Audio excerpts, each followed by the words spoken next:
Radio station is KROQ-FM, Pasadena. This is the Doctor. Darrell Wayne is next. All right, welcome to another very special episode of LA Radio Sessions. Richard Wagner is here once again, and we have another victim. Yes. He's in the hot seat, I can see. Yeah, man. And the victim this time is the one and only insane Darrell Wayne. I'm here. Thank you for... I'm in attendance, I'll admit to it. Thank you for joining us. Now, you know how this routine works, I hope. I believe you ask questions and I answer them. Right, and then we cover your entire career. From beginning to end? From beginning... Well, let's hope there's not an end. Now, some of the people... There is a quiz at actually, some of the people we have had in here, there has been an end to their career. That's true. Yeah, just their careers, though. Yeah, exactly. So let's go back. When were you first bit by the radio bug? Probably junior high school. I think it was probably about 1968 or 1969. I was the oldest of my brother and sister, so I didn't have any older brothers and sisters to influence me musically. So it was really the next door neighbor, and he was only about a year older than I was. And we started, he got a turntable and started listening to Top 40 radio, to Boss Radio in L.A., probably about 1968, 69, somewhere in there. I remember Dizzy by Tommy Rowe was probably one of the first, Crystal Blue Persuasion, some of the first singles that I heard, the Turtles. How old were you? The turntable. Well, junior high school would have been, 12, 13, something like that. And there was a science class where they said you could write a report on any subject of your choosing, and I was interested in the radio, and I was interested in the records, so I went to KNAC. In Long Beach. It was in the Towers, the Towers Hotel, Twin Towers, something like that. Oh, okay. And it was sort of a hippie radio station at the time, and, you know, they had the big 16-inch turntables and the guy with the long hair and, you know, spinning records back and forth, and who wouldn't want to say, I want to do that? Oh, right? exactly. I mean, he was very cool, he was very relaxed, no pressure. Oh, yeah, let me grab another album and put it on the turntable. Do you happen to remember who that was? No, I do not. I only ask because there's been so many people go through that little station down there. But it's like K-Rock. It's reinvented itself several times as far as the format. It was, you know, rhythm and blues. It was heavy metal. Sure. It was a rock station. It was many things depending on, you know, who was owning it and who was listening at the time. So you were living in Southern California at the time? Born and raised. I was born in Linwood, which is now called South Central Los Angeles. Right. St. Francis Hospital, same place as Weird Al Yankovic. We're about the same age.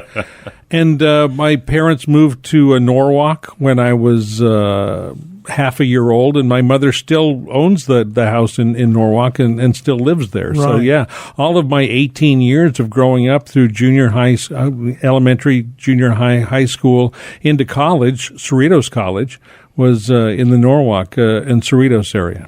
So did music come to you before then, or was it about the same time? The radio and music kind of morphed together at the same time, or did you have an awareness of music prior to that? This is going to sound sacrilege, but I never cared about music because I got into radio first. Okay. And music was a product, right? It was something you did in between the time that you talked and played jingles and played commercials. To me, the music was the filler material. It's like a plumber coming home talking about pipe. You just don't talk about it. I mean, I never listened to the lyrics of the songs. If somebody calls up and what the song about the guy who goes out, and I don't know what that song is, right? If you can sing the hook or give me the first 7 or 10 seconds of the song, right? We used to do what they call record guessing, where you drop the needle at the beginning and try to guess the name of the song within 2 or 3 or 4 notes. That was more entertainment for me. But I never really was a fan of the music. I wasn't a concert goer. I bought every 45 that ever came out at Singer Sewing Center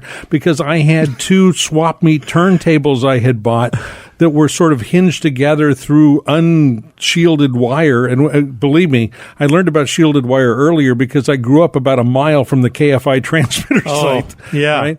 But we had this big wooden board with big switches that were probably used for houses for their their electric circuit breakers. They were circuit breaker switches on the board to turn the turntables on and off and cue pots and all of that when I was in, probably 14, 15 years old. Is that a homemade board? Oh, yeah, absolutely. Yeah. It was made from stuff we could buy at the swap meet. In the local electronics store. Literally, unlike most people that get into radio, it wasn't the music first. It was radio. It was radio. The music really didn't have anything to do with it. The radio was a byproduct of what we had to do in between the cool stuff, which was the talking and the personality and the jingles and the great production.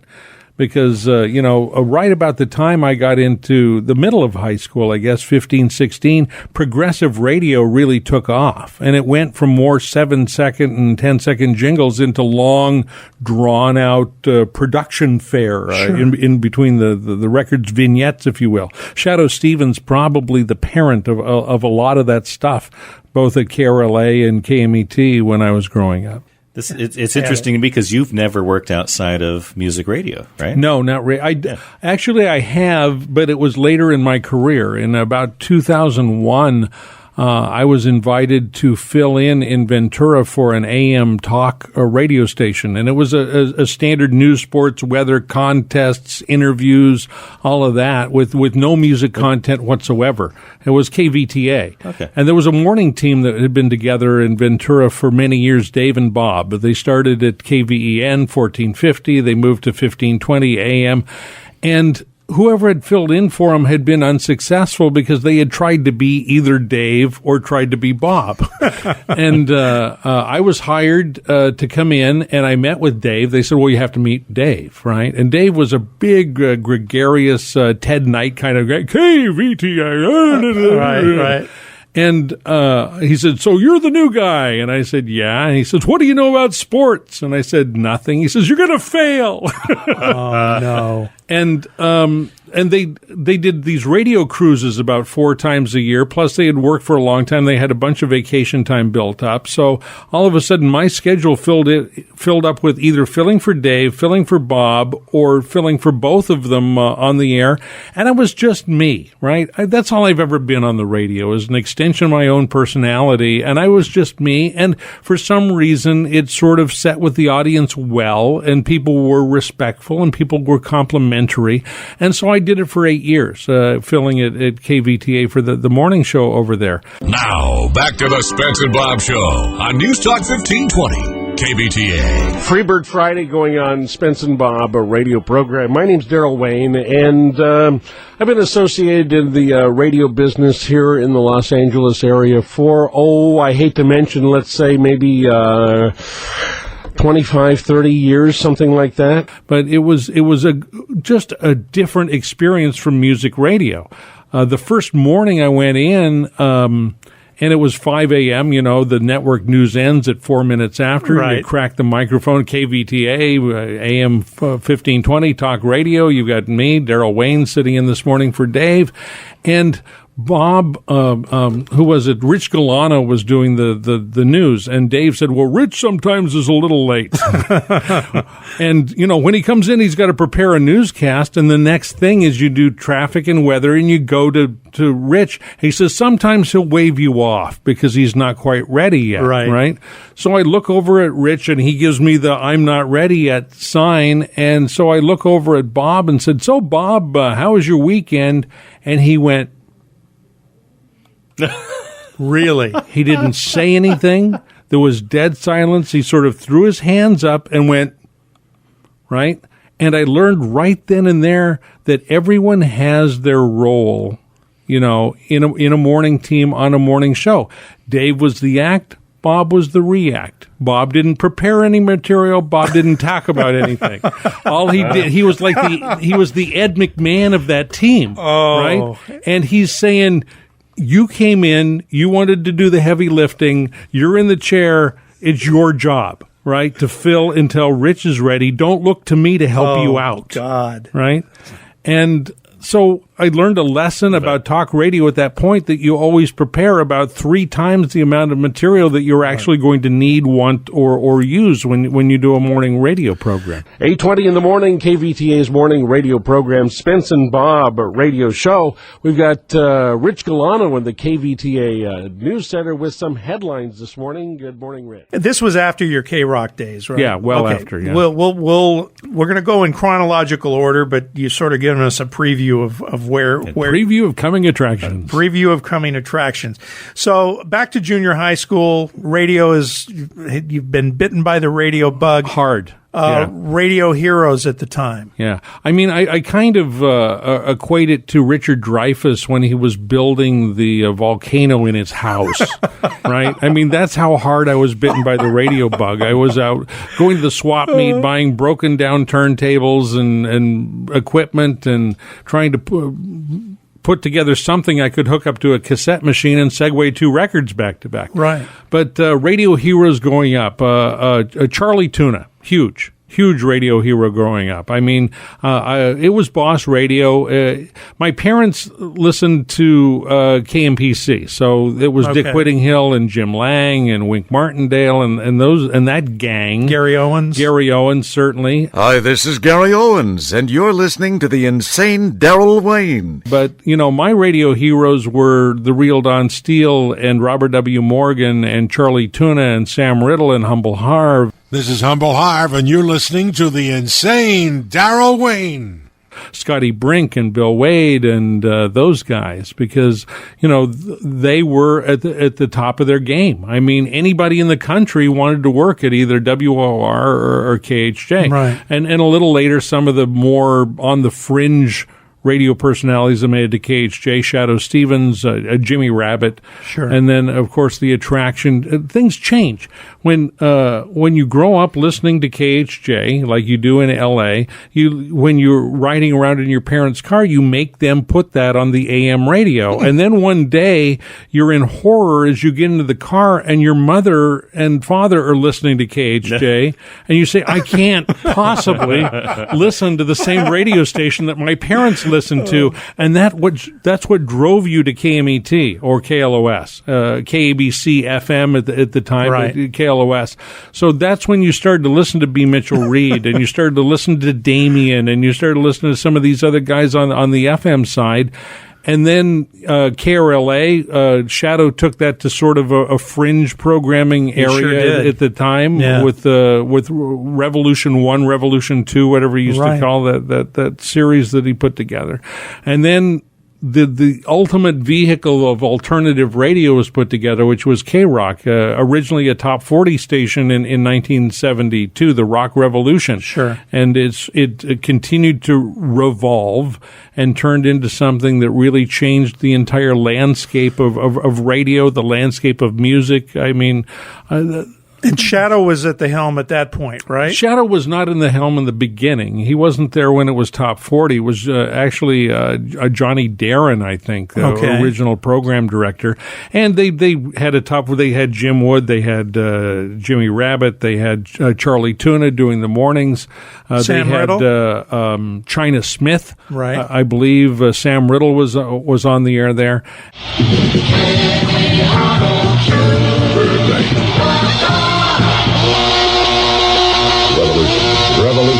Revolution. This is the Rock Revolution. KROQ. It's 12:03, and up till now, 1972 has been the year Los Angeles saw nothing of Charlie Tuna, everything of Burt Reynolds. But I'm going to change all that right now. This is Charlie Tuna, the mild-mannered morning man, back on the Rock in Los Angeles. And the first thing I regret to announce, the all-girl topless orchestra originally scheduled to appear on today's special introductory show canceled out at the last minute due to some unusual entries to their accordion player and cymbal player, the exact nature of which was not immediately disclosed.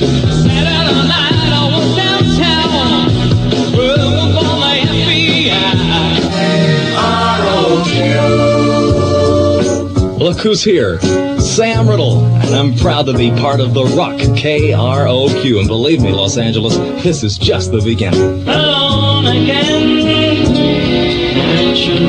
Gilbert O'Sullivan changed his writing and his singing somewhat, and it changed his entire career, because now he's got himself a number one type song, Alone Again, naturally. Something else has changed in Los Angeles. That's 1500. It's now The Rock, KROQ.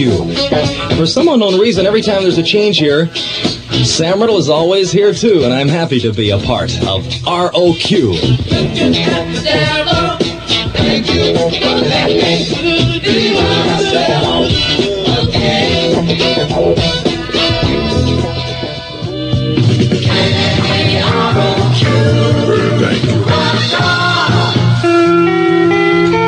Who could foresee it happening to you?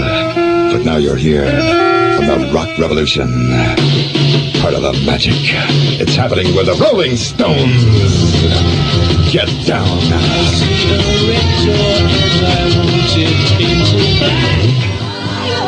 Do you want to go higher? Well, yeah. You've got the place right here at KROQ on the new Rock Revolution. And again, this is Jim Wood reminding you about our great big ultimate rock concert. Oh, stars like you can never imagine. Well, I know the time and easy. Yeah, Cocker. Joe Cocker. Gonna ride you. Hey, you got it right from the head shed. Yeah, the rock revolution is here. The Rock. KROQ. Jim Wood coming back for you. Coming back for you tonight at 6 o'clock. Get on home now.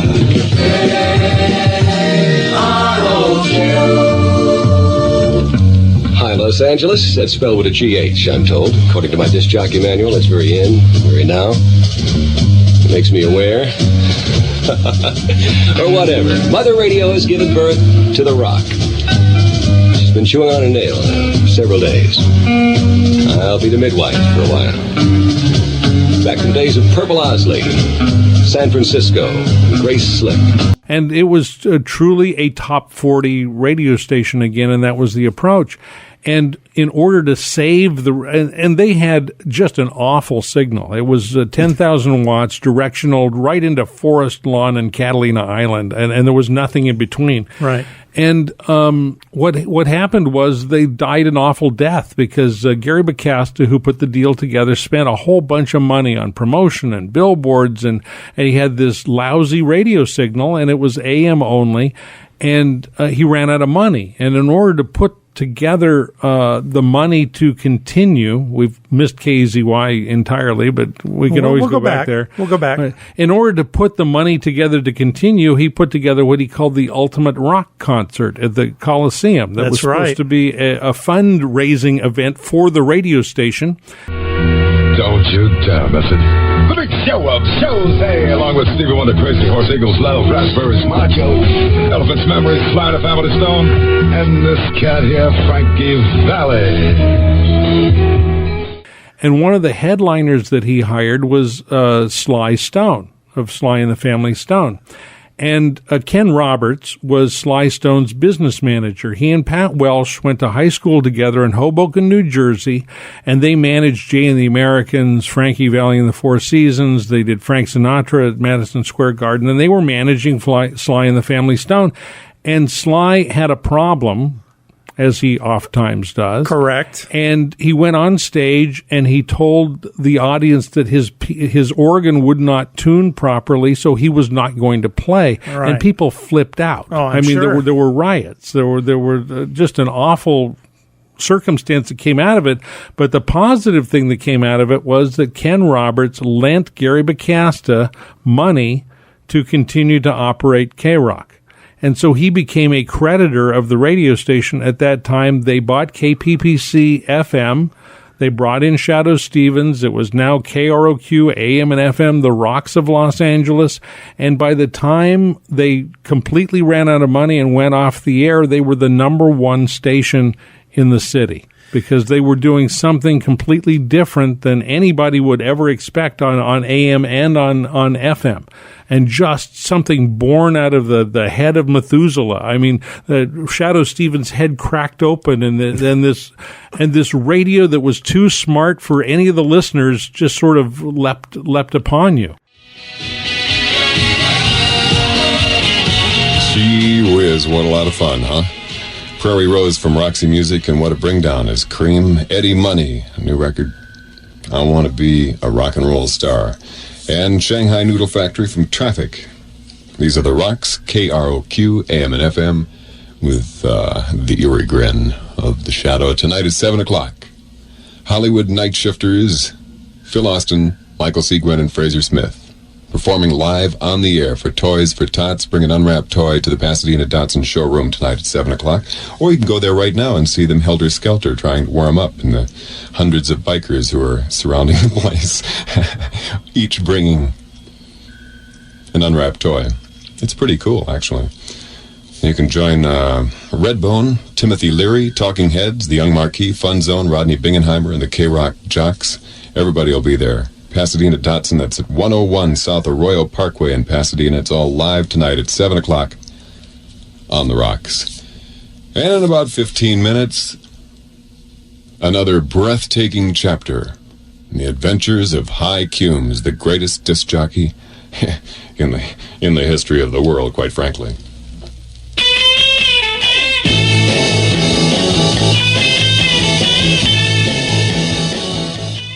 Well, you have told me a story that I've been around LA radio all my life as well, and I never have heard that story before about the connection between Ken Roberts and Sly Stone and the concert and all of that. I had no idea that's how Ken Roberts got into the picture. That's how he got involved. And in 1976, the station went off the air, went dark in 74. Went back on the air in 76. A guy named Brad Sobel, Sandy Beach, was the morning guy, but he was the engineer that put the station back on the air. They were challenged by the FCC. It was the turn it on or turn it in license time for the radio station. And so they put the AM back on the air from the AM transmitter site, which is in a bomb shelter underground on the top of Mount Tom in the Verdugo Hills in Burbank. So you had these hippy-dippy DJs driving up and down this 2.5-mile dirt fire road every day to go do their radio programs. Put the FM back on the air in September of 76. That's when I arrived on the scene, right about that time. And depending on which day it was, if it was payday, right, the other guy owned the radio station, right, between Ken Roberts and Gary Bacasta. Got it. And they sort of fought back and forth. Gary had brought in Mike Schweinsberg, who had been a program director before, brought him back in, and Gary was there every day except for payday. And he said, if you want to get paid, talk to Ken, because he's the money guy. And Ken said, I don't own the radio station, I'm just a creditor, right? You need to talk to Gary. Well, Gary was never a licensee either. He never owned anything. He put together the partnership of 12 individuals that were the licensees of the radio station, but he was not one of them. His grandfather was one of them, and a local surgeon was one of them, and some people that owned a racetrack up in Santa Clarita were some of them, but he wasn't one. Wow. And so what happened was Gary didn't have any money, and he sort of abandoned the radio station in place. So Ken had to step in to protect his investment. And so Ken came in. We had moved from the Hilton Hotel across to 117 South Los Robles.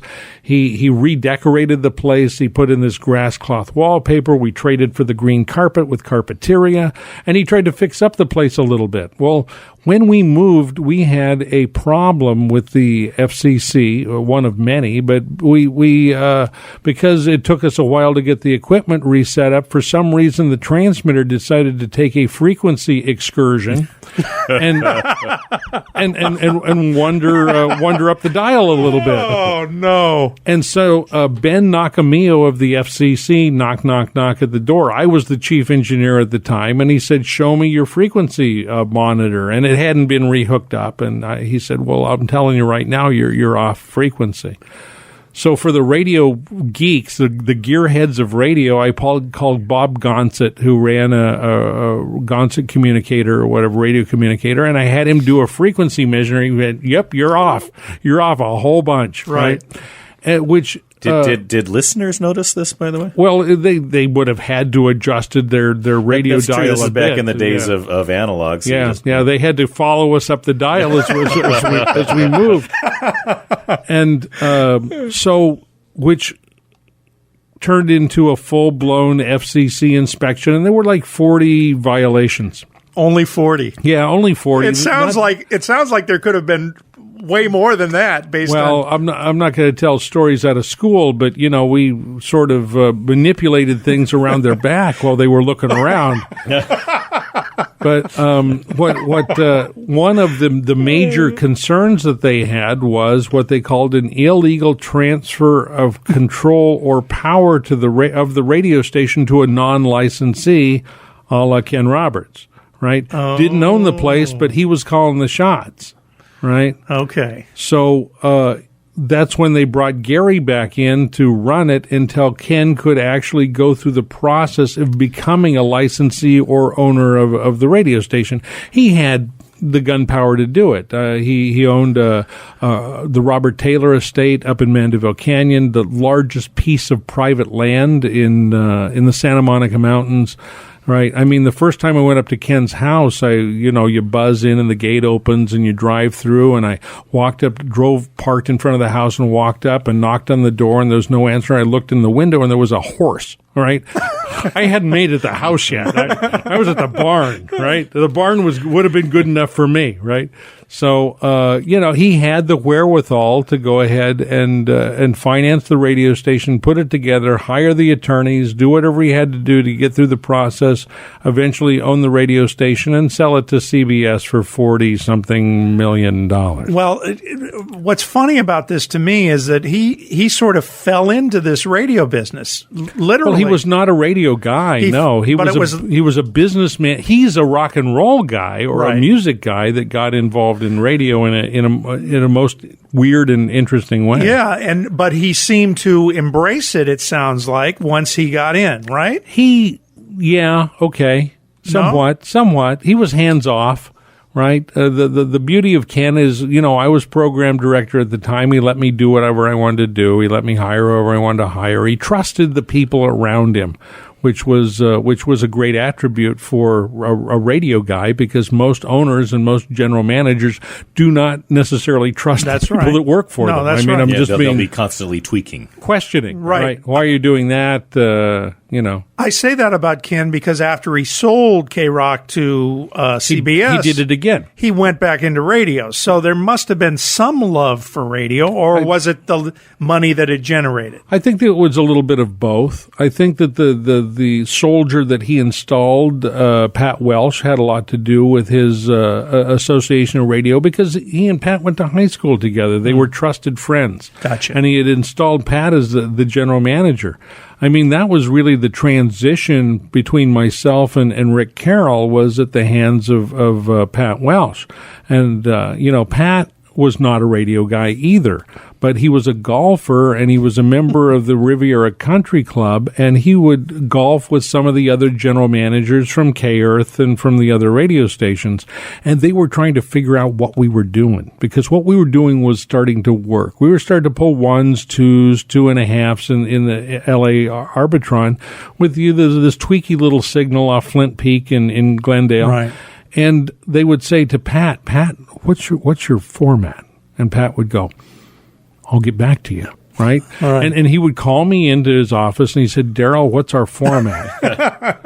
And I would say, Pat, our format is, there is no format. Right. He could, okay, I understand. Right? So he would go back to the golf the next week, and they go, well, so Pat, what's your format? He says, our format is, there is no format. And they go, well, you got to have a format. That's funny. Got to have a format. Before we get too far into the K-Rock thing, let's go back again. You went to Cerritos College to train or whatever, right? Well, actually, when I got to Cerritos, I had 2.5 years of professional radio experience, because I went to work at KZY when I was about 15 and a half. First radio job, KZY. First radio job, KZY. Okay. Yeah. This and AM or FM? It was AM and FM. The AM was just a screaming top 40 station with a lot of talented people. Mark Dennis was doing the morning show. Sure. Arnie McClatchy was program director. Gary Marshall was doing middays. Paul Freeman was there. Dave Sebastian was there. They had just a great staff and a great lineup of people. Jim Meeker did afternoons. They had enough of a signal over LA that they were making a difference, and especially in this area, they were quite well known. I actually grew up listening to them. Yeah, I listened to KZY as well. Yeah. No, they were a great powerhouse AM, and they were competitive with the big boys as far as... The FM was being programmed by Jack Snyder and Tom Milner as a sort of a hippie FM radio station, but it was all automated. It was on an old Schaefer automation system with big 10-inch reels, and we had to babysit that on occasion. But I went in on an internship for 2 weeks. I started fixing equipment. They went, "Oh, you can fix equipment. You can stay." And so I started fixing equipment, engineering remotes, going to the transmitter at Dark 30 when there were problems, and became sort of the assistant engineer for the first for the 2.5 years I was there. Never, very, very rarely did you hear my voice on the air, except it was Sunday nights or Monday mornings, 3 a.m., going, "This is KEZY, Anaheim, California, on the air for testing purposes only," right? Because as an engineering geek, that's what you got to do on occasion, is crack the microphone, because have to do the legal ID. Hold on. That's right. Did we do it 5 minutes ago? I'm not sure. I better do it again. Right? So maybe we ought to forget about college, because it doesn't sound like college was even a factor. It was a factor in that I went to Cerritos College. I signed up for 12.5 units of class, and I hung around the campus radio station all the time and never went to any of those classes and took incompletes. But what I did do there was meet a fellow student by the name of Dave Glenn. And Dave Glenn was the chief engineer for KAGB FM in Inglewood, California, Class A FM. Used to be KTYM FM and became KACE, and I don't even know what it is now, 103.9 in LA. And it was an all black radio station. It was very ethnic. They were very proud of their like, we talked about Tom Joyner off the air, somebody that they were super serving the black community, the black experience in sound. Right. And Dave said we could use some help dubbing some spots. So I went down, and within a couple of weeks, I was the production director there. And occasionally did an air shift, and occasionally got my voice on a commercial, and I was there for a year at Century Boulevard and the 405 freeway up on the 5th floor. You could see the planes go by about the same level as the studio. Were you still at KZY at the time? No. I had left there before I had entered college, because college was supposed to be a full-time thing, but it was but not full-time what the teachers had in mind. Yeah, exactly. And so I quit college to work full-time in Inglewood, but the on-air bug had bit me at that point. Right. And I decided that I had to be a DJ. I had to be on the air. It was the only thing to do in the radio station that really, turned me on, so to speak. So at the time, you had to have a first-class radio license in order to operate any kind of radio station with a directional AM antenna. So I went to one of those licensed schools. 6 weeks later, had my first, ready to go. Study answers. Well, that's true. That's why I went to the same class. So that's true. They said that these questions that we're studying are very similar to the test. They were exactly the same. Yeah, they're very similar. And then you started questioning, well, how do we know that they're very, very, very similar? I took the second class test in 22 minutes and got 95%. I took the first class test in 18 minutes and got 100% on the test. Fantastic. Right? So they were very similar. And so I loaded up, I made a sleazy audition tape. I've never had one of those Gary Owens type voices, right? And at the time, it was even less professional sounding than it may be now. Yeah. And so I put together a reel of tape and loaded up my Gremlin with my first class license and my tape, and I got as far as Riverside and got to an AM/FM combination in Riverside, and the guy said, well, we're country right now, but we're going to go to a top 40 type programming philosophy in about 3 weeks. And I said, I'll start now. Right? So for 3 weeks, I played Red Simpson, I played Buck Owens, and I played all of that. But he gave me the 6 to midnight shift, and the disappointing part was that the AM was a daytimer, so we had to turn it off at dusk, and the FM was 27 watts off of Box Springs Mountain, but it covered, the area pretty well. Yeah. So I did 6 to midnight at the radio station, and then they changed the format from the country to top 40, but it wasn't really top 40. It was Neil Diamond, the Carpenters, Barry Manilow. It was Manhattan Transfer. It was really an easy listening type format. And so I ended up doing that for a year. What station? It was, they changed the letters to KHNY, AM and FM. They called it Honey Radio. And they had a guy, Paul Barth, who had a advertising agency in Orange County. He and his wife, Paula. Paul would go, KHNY. She'd go, beautiful honey radio, right? And they had these cheesy liners and, the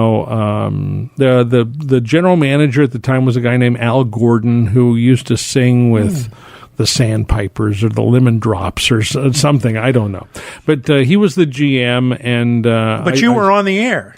I was on the air full time for about a year, and I get fired 3 times in the course of working there. Right? They would fire me, and they say, "Well, just kidding. Come on back." And what'd you get fired for? Oh, just stupid things. Falling asleep on the air? I never got that far. I think that just not being really good at what I was doing, right? Or missing, they put a production order in your box on a Sunday night and it wasn't done Monday morning and you didn't do your production, just silly things. And so at the end of the 3rd time, I got an offer from Drake Chenault in Canoga Park to go to work for them. So I packed up my stuff and I moved to Canoga Park and worked for Drake Chenault for about a year. And, that was a dream come true, even though I think in the course of the year I saw Bill Drake once. Gene Chenault was in probably once or twice a week. Art Astor was running the group.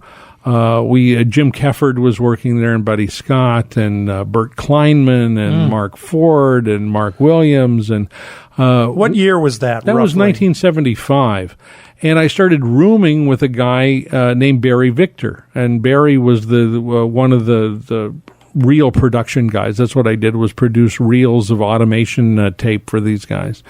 And I was there for about a year, and it was just great, that Drake discipline in the organization. I mean, you learned how to segue, really segue records. When a segue took place, the needle couldn't drop below -5. It had to be on the beat. It had to be on the end of a phrase. It had to be, right? It was tight. I mean, that was the one thing that the Drake organization really stressed, was tightness in broadcasting. And the music selection was tight, the production was tight, the segues were tight, the tones were tight. It was a very professionally run organization, and I enjoyed and at the time we were redoing the history of rock and roll, right? With Bill Drake as voicing it? Not originally. The original voice that they hired was Tom Campbell to voice it. Really? And they brought in Tom, and we did about 100 hours of audio on Tom, and Bill Drake said, I want to come in and listen to what's done so far. So we made a list of 40 words that Tom Campbell could not pronounce. And a roll was one of them. It was the history of rock and roll continues. It's not roll, it's roll. It's almost like a 2-syllable word, Tom. Okay, let me do it again. History of rock and roll continues. Okay, right. So there was, and Drake was upset that Drake was a diction freak. He was. I mean, and now, ladies and gentlemen, the real Don Steele. He got every syllable in there. That's right. And Tom Campbell didn't care. He sort of slopped his way through it. I mean, he's on today. If you drive out of here and tune on certain radio stations, you will hear an audio video commercial with Tom Campbell on there. I have Cal Stereo flashbacks. Every time. Right in the corner, right in the price, Cal Stereo. And so Bill said, I'm going to do it myself. So we scrapped all of that audio and restarted 100 with hours. Wow. With Bill revoicing the history of rock and roll. But that is another story I've never heard. Oh, and you couldn't use Robert W. Morgan because he is no longer with Drake. Well, he wasn't a Drake. I think he was at K-West or KMPC or one of those stations at the time. And Humble Harv was in prison. Right. So he wasn't going to do it. That's right. So, I mean, there were very few choices that he had left.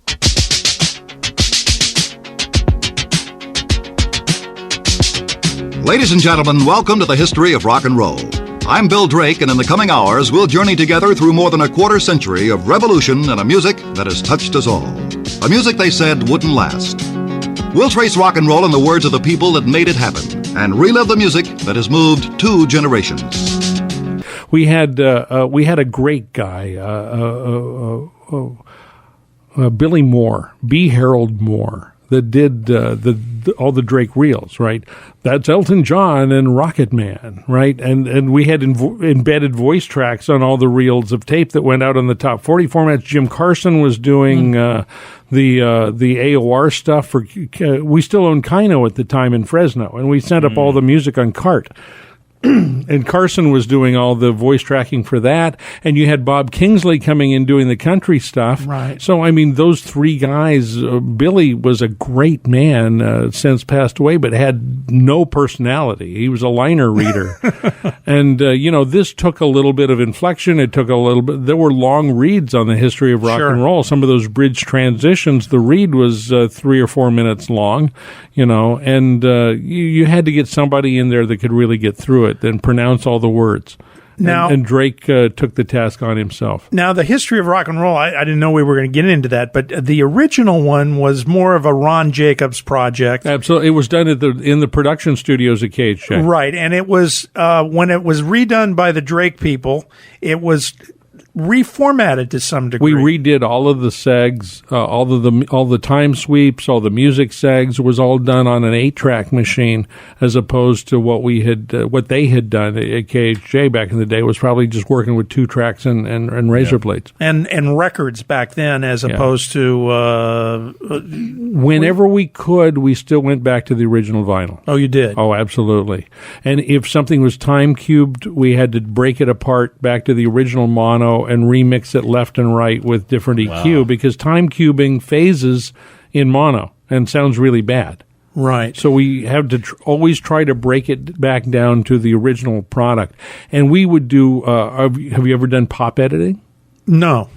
That's where you record a record that's got pops on it and take razor blades and cut out every pop. Oh, my God. I guess I have done a little of that. Sounds like fun. But now they have digital programs that do that for you. Yeah, but what that does is it creates a hole in the audio and does a digital wipe across from either side. We literally would mark a pop, take a razor blade, record it 15 nips, take a razor blade, mark the spot, cut on either side, maybe a 16th of an inch, and tape it back together and make sure that it didn't bump or pick up the speed when you play it back again. I was going to ask, was that a big problem? 16th of an inch isn't going to make that much difference. But what happens is the lower wave, the bass notes, if you cut a bass note, if you have a strong bass note, it'll bump. It'll go boom. Oh. Right. Then it wasn't any good, and you had to put it back or re-record it again. What is a time cube? Time Cube was a Cooper Time Cube was a device that they used to create phony stereo sound from mono records. It did some funky things with one of the channels, and so you had to strip that channel out and just go back to the original mono channel and use that and remix it just with EQ, and the new rather version, than phasing. And the new version was all in stereo, quote stereo, of course, yeah, as opposed to the original, which was a mono recording, as I understand. That's correct. The Robert W. Morgan version. Well, okay, so Drake Chenault, you were there for how long? About a year. And then I had got a phone call from a friend that I had worked with in Riverside by the name of Johnny Bruce. John did the morning show. He was a KFXM legend. That's right, he was. He's now working at KDES in Palm Springs. Wow. But Johnny Bruce said, "Hey, I got something for you." I'm up here at the transmitter and K-Rock and mostly sleeping, but they needed someone to take meter readings every 3 hours because they didn't have a remote control and they didn't have the extra phone lines. So they actually had somebody at the transmitter site taking the meter readings every 3 hours. How'd you like to come up and do that? Okay, I'll do anything, right, to get in the door. And so I started taking transmitter readings on the weekend, and then I became assistant engineer, and I was on call for emergencies. We had moved into the Hilton. People were pretty abusive to the equipment over there.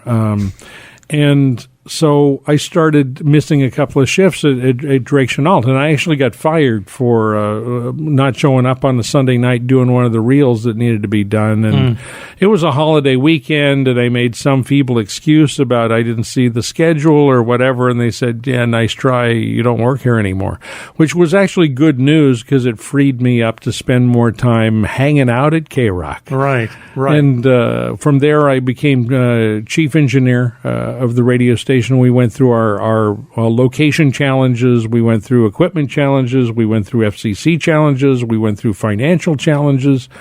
And it was a pretty rough couple of years from 76 until 78, 79, somewhere in there. Who was programming the station at that time? When I was originally hired in, it was Mike Schweinsberg, who was one of Gary's associates from back in the day, 72, 73. After Mike and Gary left, I became the program director. Really became I was not on the air full time at that point because I didn't have time to do that because I actually returned people's phone calls. I mean, I got 30, 40, 50 calls a day, and I would sit at the end of the day and return calls, and there was no email access, was just via the telephone. But we became sort of the wildlife way station of people into the LA radio business from out of town. I hired Chuck Randall from KCAL in Redlands. I hired Dusty Street from K-Tim in San Rafael. I hired Jed the Fish from KZY-FM. He was working at the time, brought him in. Scott Mason, who was working for 10Q. Space and Scott Mason. He was working for 10Q. He had just rebuilt they were pirate radio, and they went Spanish and rebuilt their transmitter site. Brought him in about that time. And, we were just sort of, I fired Fraser Smith. Unfortunately, Fraser and I are good friends today, but the day that I let him go, we were not such good friends. And anybody that came through K-Rock with I got to work with Shadow Stevens and Stephen Clean and Jimmy Rabbit. I hired Jimmy Rabbit back after some time off for bad behavior from K-Rock, and he lasted an hour and a half. Wow. That long? Yeah. Anyhow, these are the rocks, KROQ AM and FM with the Rabbit. I know, you're laughing, aren't you? Right now, you laugh now, but later on you may cry because this kind of thing may never happen again. Next thing you know, it's going to be, hello, computer 257, and now we have the record that 12.7 persons asked for during the last 1.7 minutes. And it's going to be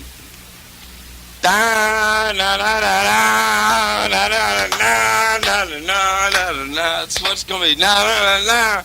So I don't know where to go from there. Understand what I mean? I have no record ready to go. That's okay. What song do we all know? Well, he came on, and I hired Rabbit back, and I said, Rabbit, it's a little bit of a different radio station than what you were used to. People are paying attention, people are listening, right? You can't just, go off on one of your KGBS-style tangents. And I refer to the time that he did a 45-minute impromptu rap on the air at KGBS and got fired. But Rabbit came in at 6 p.m. He was supposed to be on from 6 to 10, and he cracked the microphone and said, hey, KROQ, Rabbit's back in town, small R, double B, double T, Jimmy Rabbit. And I just wondered if, he says, I understand there are a lot more people listening, and I'm sure there's some record promoters listening. And he said, it's Snowola, man. He said, anything you want played, bring down some blow, and I'll play it. He says, I don't care. He says, I don't give a...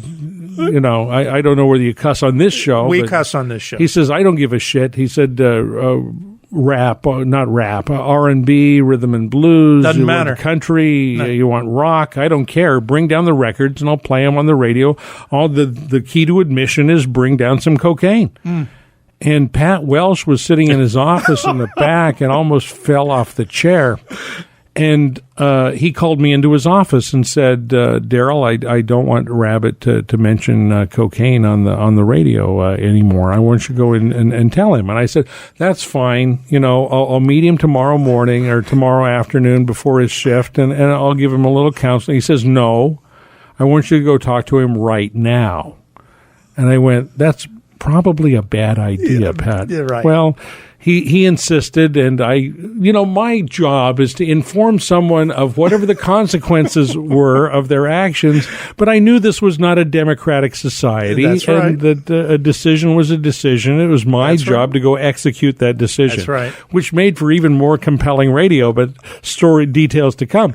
So I went into the control room, and I took Rabbit aside and said, look, Rabbit, Pat doesn't want you talking about cocaine on the radio anymore. And Rabbit went, gotcha, right? And the control room was dark, and you just saw a couple of glowing lights and little beady eyes, and I could see the wink as I walked out of the room. And so I turned up the radio, and Rabbit went on and said, well, Pat Welsh, the general manager, doesn't want me talking about cocaine on the radio anymore. And he says, I think I can understand why. He says, I think we've found the missing link. He says, this man is the ugliest man I've ever seen in my life. He's got this little monkey face and these little monkey hands, and he's got ears that look like open car doors. And, he's got to make up for his inadequacies by bossing people around on the radio and thinking he knows something about broadcasting, of which he knows nothing about broadcasting. Oh, no. And he doesn't know what makes for good radio or bad radio. And obviously, he's going to, tie my hands as far as my creative ability and what I can do on the air. And, I just wanted to say, bullshit. I'm calling bullshit on you, Pat. Oh, my God. And this is all during his first... Yeah. The first shift. I'm guessing like the first hour, right? And last. So did you make the trip back down to the control room, or I finished? How did that work? I finished the shift for Rabbit, and he already knew. Rabbit's a great guy and a good friend, and he knew what was up when I walked back in. He just sort of put the stuff back in his little bag and walked out. Well, what's troubling to me about this story is that the GM didn't have any problem with the idea of payola in general. It was just the cocaine. It was the cocaine. It was the cocaine aspect. If they would have said a Mercedes or a new set of golf clubs, there probably wouldn't have been a problem. Oh, that's funny. That's funny. Okay, so you hired all of these people, and you were on the air as well? I was only on the air on Sunday mornings. They called it the hangover shift. And were you still... Because nobody else would work it. Were you still a chief engineer? I was a chief engineer, bottle washer. We had hung it together. Literally, there was a rule that came out from the FCC in markets of a certain size. You couldn't simulcast your AM and your FM within 24 hours. Well, we said, oh, well, good. We'll record the FM and play it back on the AM a day later. Well, the problem was we didn't have computers and we didn't have automation equipment to do that. So I found a couple of old Ampex reel-to-reel machines, 300 series, that I threw into a rack. And we and had a TAC recorder that we had traded from University Stereo. Oh. Shadow was doing the spots.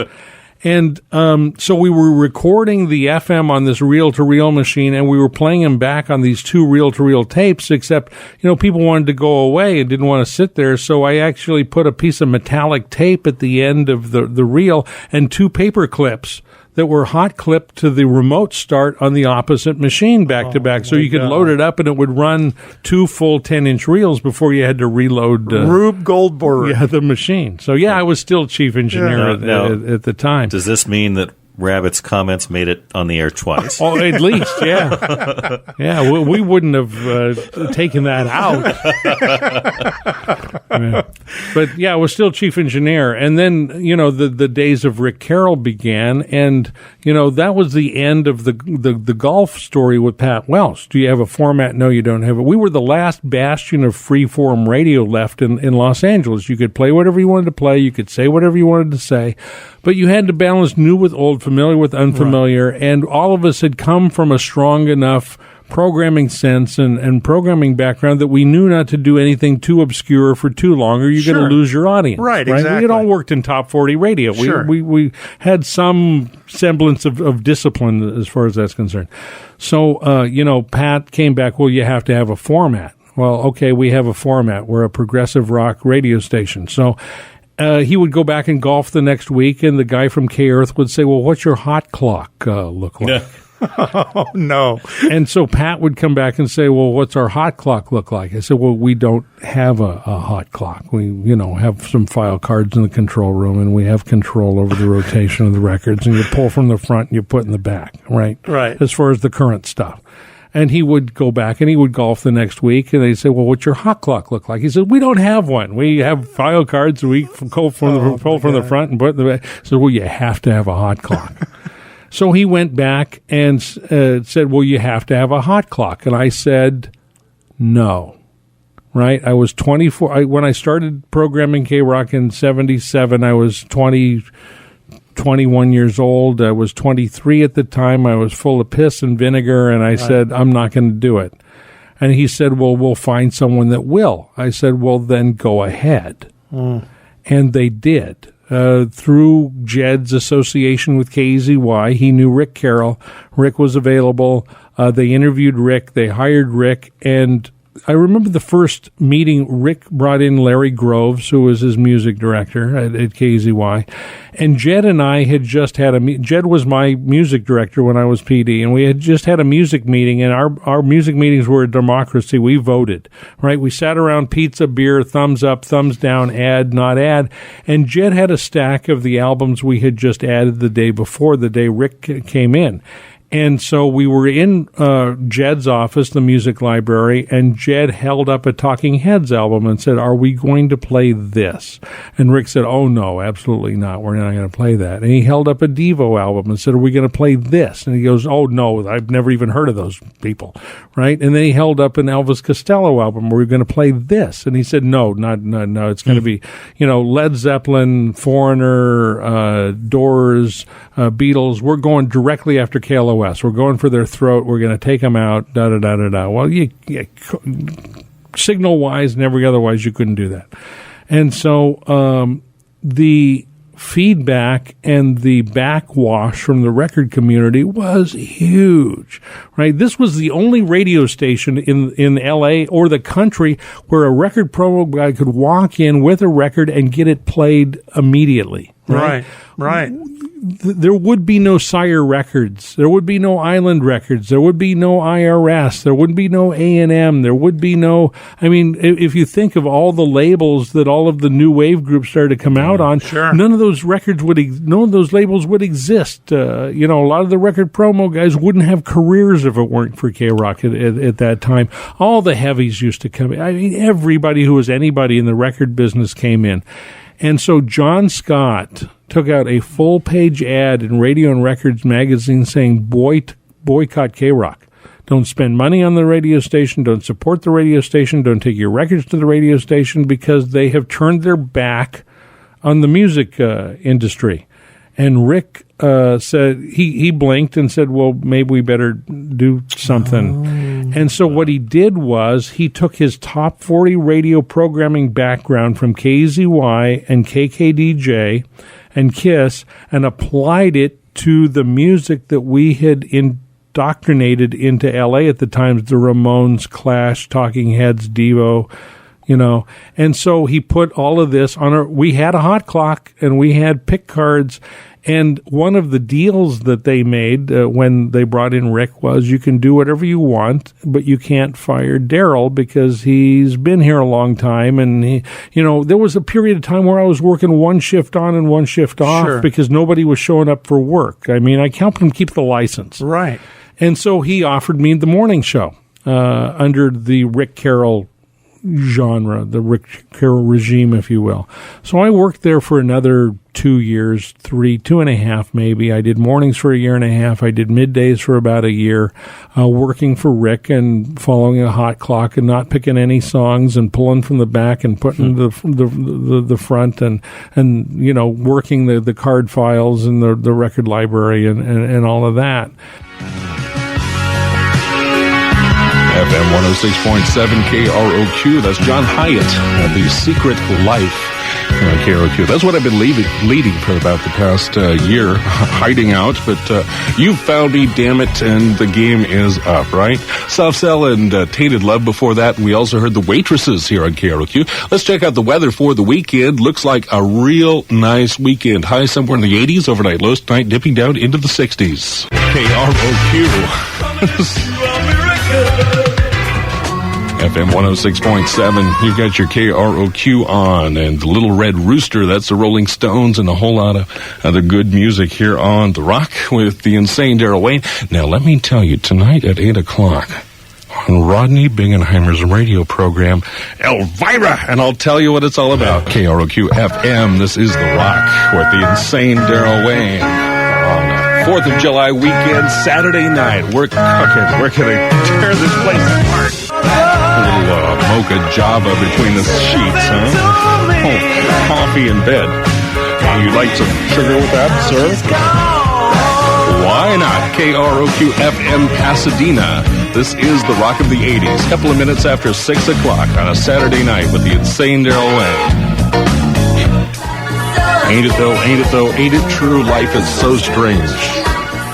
That's Missing Persons here on KROQ FM 106.7. Before that, Elvis Costello, From a Whisper to a Scream. And we heard Dirty Creature by request 578-1067. That split ends with the insane Darrell Wayne. New York's okay if you like saxophones. Those are the mean, mean men of Fear. San Francisco-based band, actually, and Lee Ving is down here, and I've talked to him recently. Fear is big and alive. Did you see The Decline in Western Civilization? That film kicked ass. I can't say ass in the rain. I'm sorry. Town Called Malice, matter of fact, from the Jam, and Know Your Rights from the Clash. This is the insane Darrell Wayne, KROQ, 22 minutes past 6 o'clock on a Saturday evening. It's July 4th weekend, and I'm not going to make any weird puns about having a bang this weekend and all that sick stuff. I'm just going to say K-Rock weather for Orange County and Los Angeles calls for sunny days. Highs tomorrow in the 80s, overnight lows tonight somewhere in the 60s. And, worked with some very talented people that I had not met before that Rick brought in. Shauna, Russ O'Hara, Craig Carpenter. I'm trying to think of some of the other people he had an association with that he had brought in. A lot of those were crazy white people, too. Yeah, Peter James. I'm trying to think of some of the other names. But, yeah, he cycled a lot of his friends through. He got rid of a lot of my friends at the time, Brent Kalin and Microphone and all of those guys. And there were some people that obviously from my regime remained. April Whitney comes to mind. Dusty Street, Chuck Randall continued to work for him. So he saw some talent in some of the people that I brought in, but certainly not all of them. It became a different radio station. I don't remember Shauna working there. Isn't that funny? She worked middays for a while, yeah. Here's a weird question. Do you regret not lying in the sense that, oh, yeah, we have a hot clock. Here it is. If I were to do it all over again, I might have continued to pull the wool over his eyes a little bit about the way the radio station was run and the way it was programmed. But it took it in a different direction. I mean, I still was resting. I grew up listening to the stories about KMPX and the station. I listening to KPPC FM and the stories of Tom Donahue and Jeff Gonzer and Stephen Kleen. And I was proud of the fact that we were an unformatted radio station. Sure. So to take it to a formatted situation was like cutting up the baby as far as I was concerned. It was not something that I was anxious to do or willing to do, but if they wanted to go ahead and do it, I didn't want to be so far on the outside that I was disassociated because I grew up in Los Angeles. I wanted to work at K-Rock. Everybody wanted to work at everybody in the country wanted to work at K-Rock. Oh, yeah, at the time especially. A couple things. It sounds like Rabbit's assessment of this general manager was pretty close. Pat, when he got there, really didn't know too much about radio. And what he did was he kept a spiral-bound notebook, and whenever you went into his office, he would write down everything that you said, and he would document everything that you said. And, after a while, through osmosis, you get to learn about the business. So he picked it up. The other thing, let me see if I understand this right. When Rick was brought in and Jed showed him those records, those were records you were already playing. We had already added it, and we were already playing them, absolutely. So the Rock of the 80s format actually came before Rick Carroll came.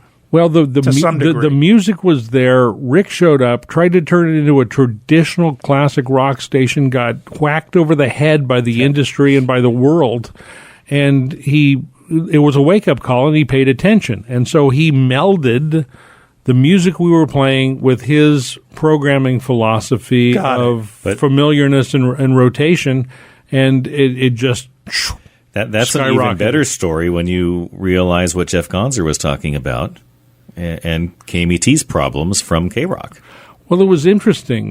Don Barrett, who edits our website, laradio.com, for a period of time, I'm going to say maybe 4 years ago, was dating Sam Bellamy. And for the audience, Sam is a woman, right? And she was a program director of KMET. I'm only laughing just because, for people who don't know, every time I mention her in my column, people say, he was a good guy, wasn't he? Yeah, it's like, that Jethro Tull, man, he can really play the flute.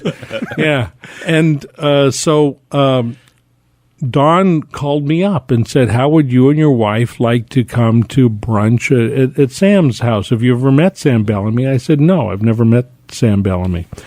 And so we went over to her house for brunch, and we had never met, but we had led parallel lives. Right, we had exchanged people back and forth. We had, people had left K-Rock and gone to KMET, or vice versa. When they left KMET, they called K-Rock because KMET was the station that you wanted to work if you were famous and you wanted to make a lot of money. K-Rock was the station if you just wanted to do radio and didn't care. Right, didn't care about the money and didn't care about the notoriety. It was the fun place to hang out. Sure, Boyd R. Britton, Doc on the Rock, who's still there today, was doing news for Charlie Tuna at KISS in the mornings, all right? Boyd R. Britton doing a straight news. Right. He used to hang out at K-Rock.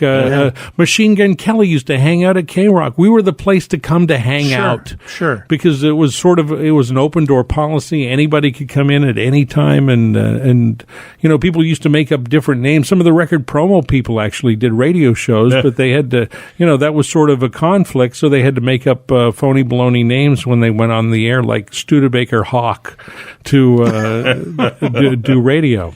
And you know who you are if you're listening. But it was an interesting conversation because, during the course of the conversation, Don Barrett said to me, why didn't you ever call Sam Bellamy and try to work at KMET? And the answer was, I never thought I was good enough. Right?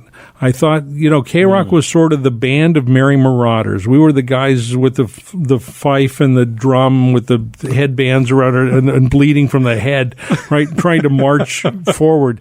We were, it was not traditional radio. Jed the Fish could not have gone to KLOS and done an air shift going, Jed the Fish, right. I mean, you can't do the shtick that we were doing at any other radio station in the world and get away with it.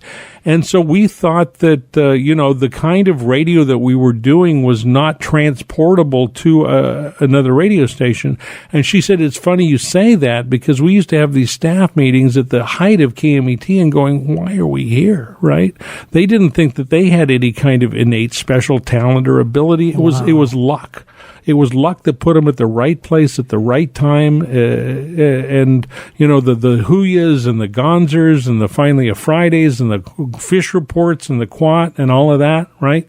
It was just a timing issue with them, and not necessarily, not necessarily something that was driven by God-given talent, like Rush. Right. Yeah. But remember, one of the things Gonzer said is that they realized too late that they should have been playing some of the music you were playing.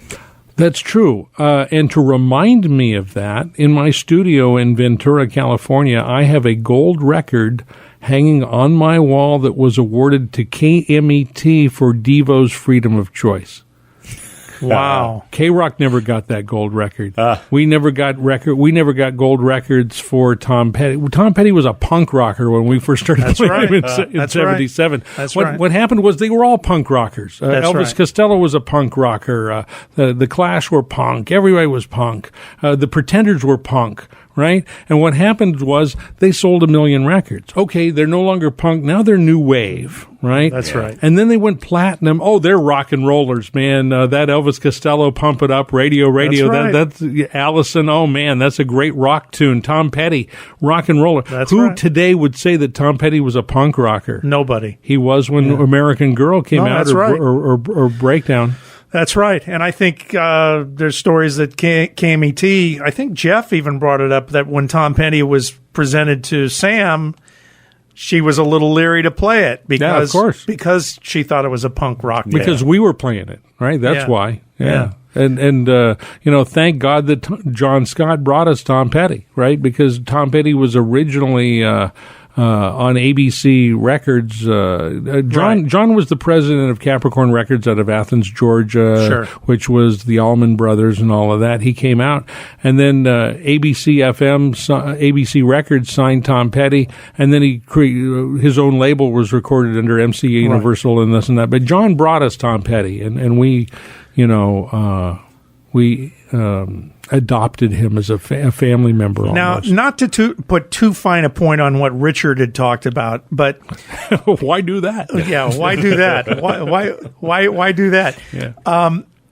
Do you think that if you had taken the music that you were playing and initiated some sort of a format, that the results would have been the same as Rick Carroll's?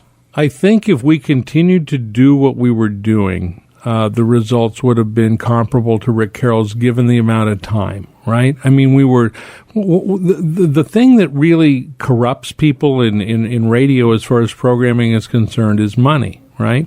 And at ones and twos, the money was starting to flow. And, even if we had a pretty good sales staff, but even if we didn't have a sales staff, people were coming to us offering us money to run their commercials. And so they got a taste of it, and they think, maybe we got something here, right? It wasn't just a joke. It wasn't just an experiment. It wasn't just to keep it on to keep the license, because a LA radio license is valuable at the time. It was before the $20 and $30 million deals to sell radio licenses. So, I think that we had the momentum. We were headed in the right direction. I think that, our time would have come. It may not have come as quickly, and we may not have got the attention as quickly, but I think that there were some people with discriminating tastes that were somewhat disappointed.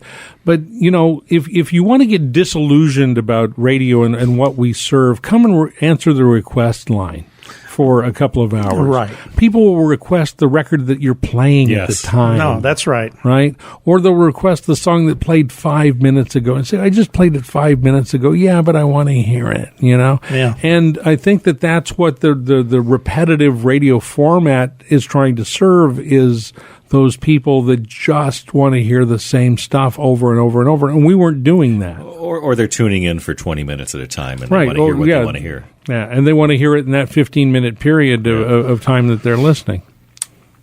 Insane. When did that come? When did you become the insane Darrell Wayne? Well, I've kind of always been that. But, you know, I didn't play a character on the radio. It was more of an extension of my own personality, right? I'm a radio guy. I'm an egomaniac with an inferiority complex, right? That just can't stand criticism or somebody saying they didn't listen or putting me down or saying that didn't quite sound right. What are you talking about? It was a conversation that between myself and Fraser Smith and Stephen Clean, because Stephen went by the obscene Stephen Clean, if you probably remember from back in the day from KPPC. And Stephen was working for us at K-Rock, and Fraser and I and Stephen were in the control room, and Fraser said, well, if he's the obscene Stephen Clean, you must be the insane Darrell Wayne, and it stuck. And from a branding purpose, I'm certainly proud of that label. You know, when I went to work for the Octopus in Ventura County, working with Gonzer was doing a shift over there. Perry Van Houten was the program director. We had a consultant, Dave Van Dyke. And when I got hired, Perry said, well, what are you going to call yourself on the air there, Darrell? I said, well, you know, the insane Darrell Wayne. He says, well, that maybe doesn't work for us. I said, what do you mean? He says, well, I've talked to the consultant, and he says you're not going to do anything crazy on the air here, so that just doesn't fit. And I said, you know, it's branding. It has nothing to do with whether I'm going to do anything crazy or say anything wacky. It's branding. Right. If I am in a mixed group of people, radio, non-radio, and somebody said, oh, yeah, he used to work at K-Rock, it's Darrell Wayne, they go, eh. If you say the insane Darrell Wayne, they go, oh, yeah, I remember, yeah. That's right. It's a branding issue, right? You call the same thing over and over and over and over and over again. And, you know, I'm proud of that branding. I'm using that branding up until today, and it seems to fit well, and people remember it. And so, except for we'll say something crazy, man. Well, no. KROQ-FM, this is The Rock. Joe Jackson looking rather sharp for you on this Saturday evening. This is the insane Darrell Wayne. KROQ-FM 106.7 on the air right here, I believe. I hope. Frank's looking over my shoulder right now to make sure I'm doing this right. I think I have Rodney Bingenheimer. Rodney, are you there? You wouldn't believe Hawaii's like Las Vegas. And who's with you right there right now? Raymond and Poor Man. Oh, my gosh. And you're having a good time? Yeah, we took over a radio station yesterday morning on Raymond's and Evan's show. They did a show? Yeah, and then we took over and brought a bunch of records and just blew their minds. Yeah, so you're turning them on to the new music, right? That they like over here is Pipeline from Agent Orange. I turned everybody on to that. They like Pipeline. Mm-hmm. You know, Elvira's doing my show tonight. That's what I've heard, and I'm waiting. Are they real, Rodney? Tell me the truth. Yeah, definitely. And I'm going to phone in later with maybe one or two of the Go-Go's. A couple of the Go-Go's went back to L.A. already. Hope you guys... Raymond. Insane. The insane Darrell Wayne, you're right. Raymond Bannister, how are you, sir? Oh, real good. It's been a lot of fun. Yeah? Hotel hopping, party. This place is insane. One of those stay out all night, sleep all day routines. Who didn't find a room? Where's Jed staying? I want to know. I don't know. They've been changing hotels like underwear around here. I got a condominium, and I've been stuck with Joel, our photographer, Rodney, and Poor Man. Oh, my God. All in the same room? I can't imagine. Room, and I brought a date home last night and had to kick Poor Man out of the bed. Sounds like a good time. All right. I thank you guys for checking in with us. Bye. And don't drink the water, okay? Right. Bye. Boy, this place is jumping. K-Rock is full of excitement because Elvira is here in the studio. Let me see if I can find a microphone for her. Talking to either one. It doesn't matter. One side or the other. Am I talking on the radio now? You're talking on the radio at this very moment. How hello, you doing, this sweetheart? Is Pia Sedora. Sure. Come on. Just kidding. Come on. Pia Isadora is flat, and you know it. Come on. I've only seen her honey. I don't know. K-Rock. I want you to tell me a couple of stories about... a couple of great radio stories, if you can come up with them, from the K-Rock days. But before you do, Yeah. I was doing research, and I went to the LAradio.com website. Yeah. And looked under your particular entry in the catalog. Yeah. And it says the insane Darrell Wayne buried disco albums at the beach as part of a disco funeral. We did. So I'll start with that story, and then maybe you can give me a couple others. Well, when Rick Carroll became the program director and I started doing the morning show, me just being a personality and funny and picking up on stuff and doing wacky stuff on the air was not enough for Rick. And Rick came from a different world. And he said, you have to do a stunt, right? You have to do something that's over the top, dramatic, and that was about the time that Steve Dahl had blown up the disco records at Kaminsky Park and was doing the anti-disco campaign. So he says, well, and it was his idea. He says, why don't you do an anti-disco thing, right? And I said, well, I don't want to, condone violent behavior. I don't want people rioting or burning down things. And so I said, we could do a no disco rather than an anti-disco and just go up against it. I contacted Rich Smith from over at Bomp Records, and we decided we would do a listener album from submissions that had clear no disco influences. So we put together an LP. It's $30 on eBay. You can buy them right now. It's the Insane Darrell Wayne's No Disco album. And in conjunction with that, we buried the records at the beach. We, took a lot of pictures of records being damaged in car wrecks, things like that. But yeah, we did some no disco stuff, but really the apex of it was putting together the album, right? Which is still out there. A lot of them have the original Music Plus labels still on them. Yeah, Believe in Us. Yeah, we're Music Plus. Did any artists come from that particular package that we would have heard of? The only one that actually recorded some, well, Jed had a couple of things on there under a couple of pseudonyms, but because he's a musician as well. But the one that I remember in particular was a group called Zilch. We played a couple of their songs, Cool, Corduroy Culottes, and a couple of things. And we had Captain Ninny and the Disco Haters. I don't know. There was everybody on there really was a pseudonym for another working band doing stuff. Gotcha. Right. So, I mean, if you go onto the internet, onto eBay, and say featuring cuts like, right? Well, I guess those were the ones that were, popular. All right, give us a couple good stories, a couple K-Rock stories that on air, off air, craziness. When we moved into the Hilton Hotel in 1976, we had two suites, Suite 1220 and 1221. And one of them was a trade, broadcasting live from high atop the Pasadena Hilton Hotel at the top of the hour. I remember that. The other one was supposed to be, we were supposed to pay. And we were supposed to pay like $1,000 a month for this other room across the hall. And you don't have to be a fortune teller to figure out that we never paid. I was going to say, I don't know. What were they thinking that they would think radio people would pay for anything? We never paid, right? And we drank in their bar. We, Rabbit would get there. He didn't have a driver's license at the time, so he was shacking up at a free room at the Bel Air Sands Hotel because Gary had a trade there.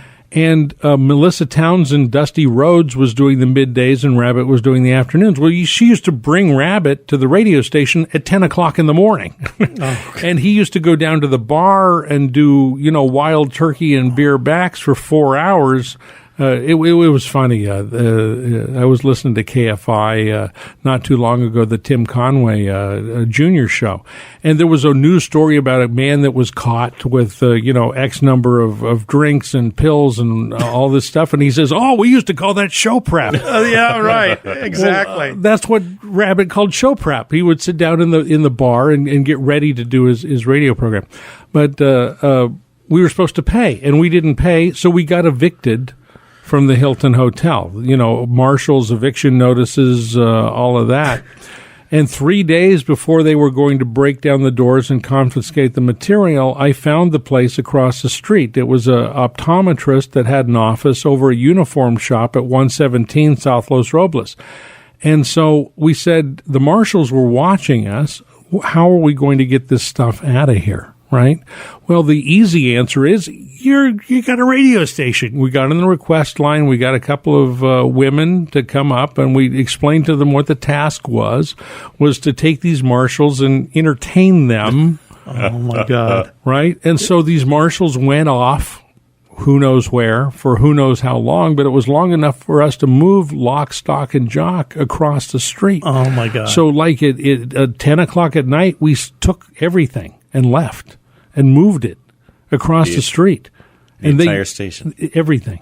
How did you stay on the air for that process? Well, that's what they have reel-to-reel tape machines for. From the transmitter or something. From the transmitter. I had a reel-to-reel machine at the transmitter. I'd already ordered the phone lines moved. It was 15 kC stereo broadcast lines at the time.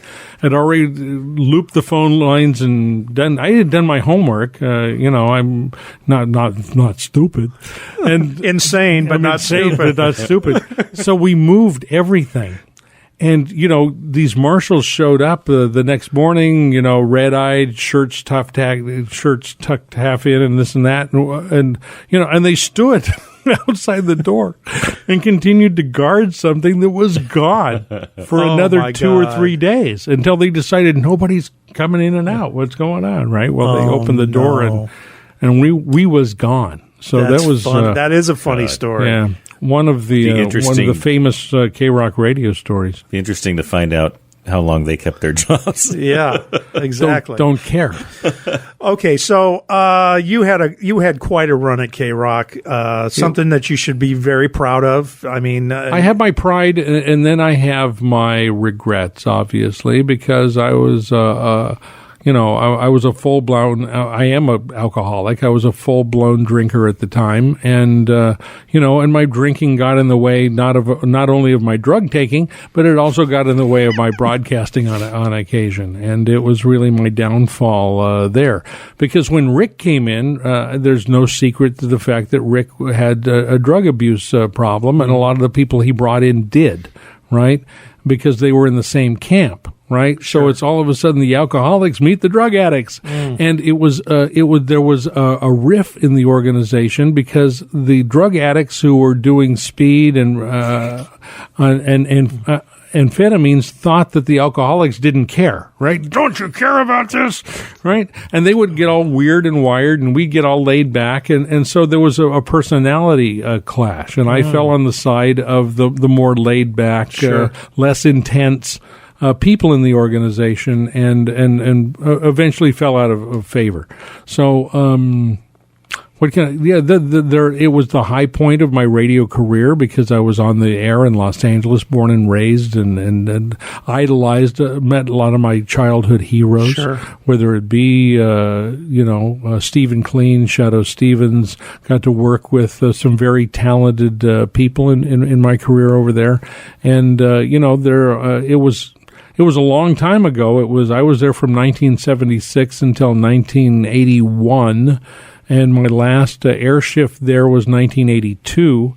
So, I mean, it's been a lot of years ago, but there's a lot of people that still remember, and it's kind of the people that do remember the time. And we were doing what I consider to be compelling radio because you never knew what was going to happen. It's like the old Private Parts line from Howard Stern's movie, X number of people hate him.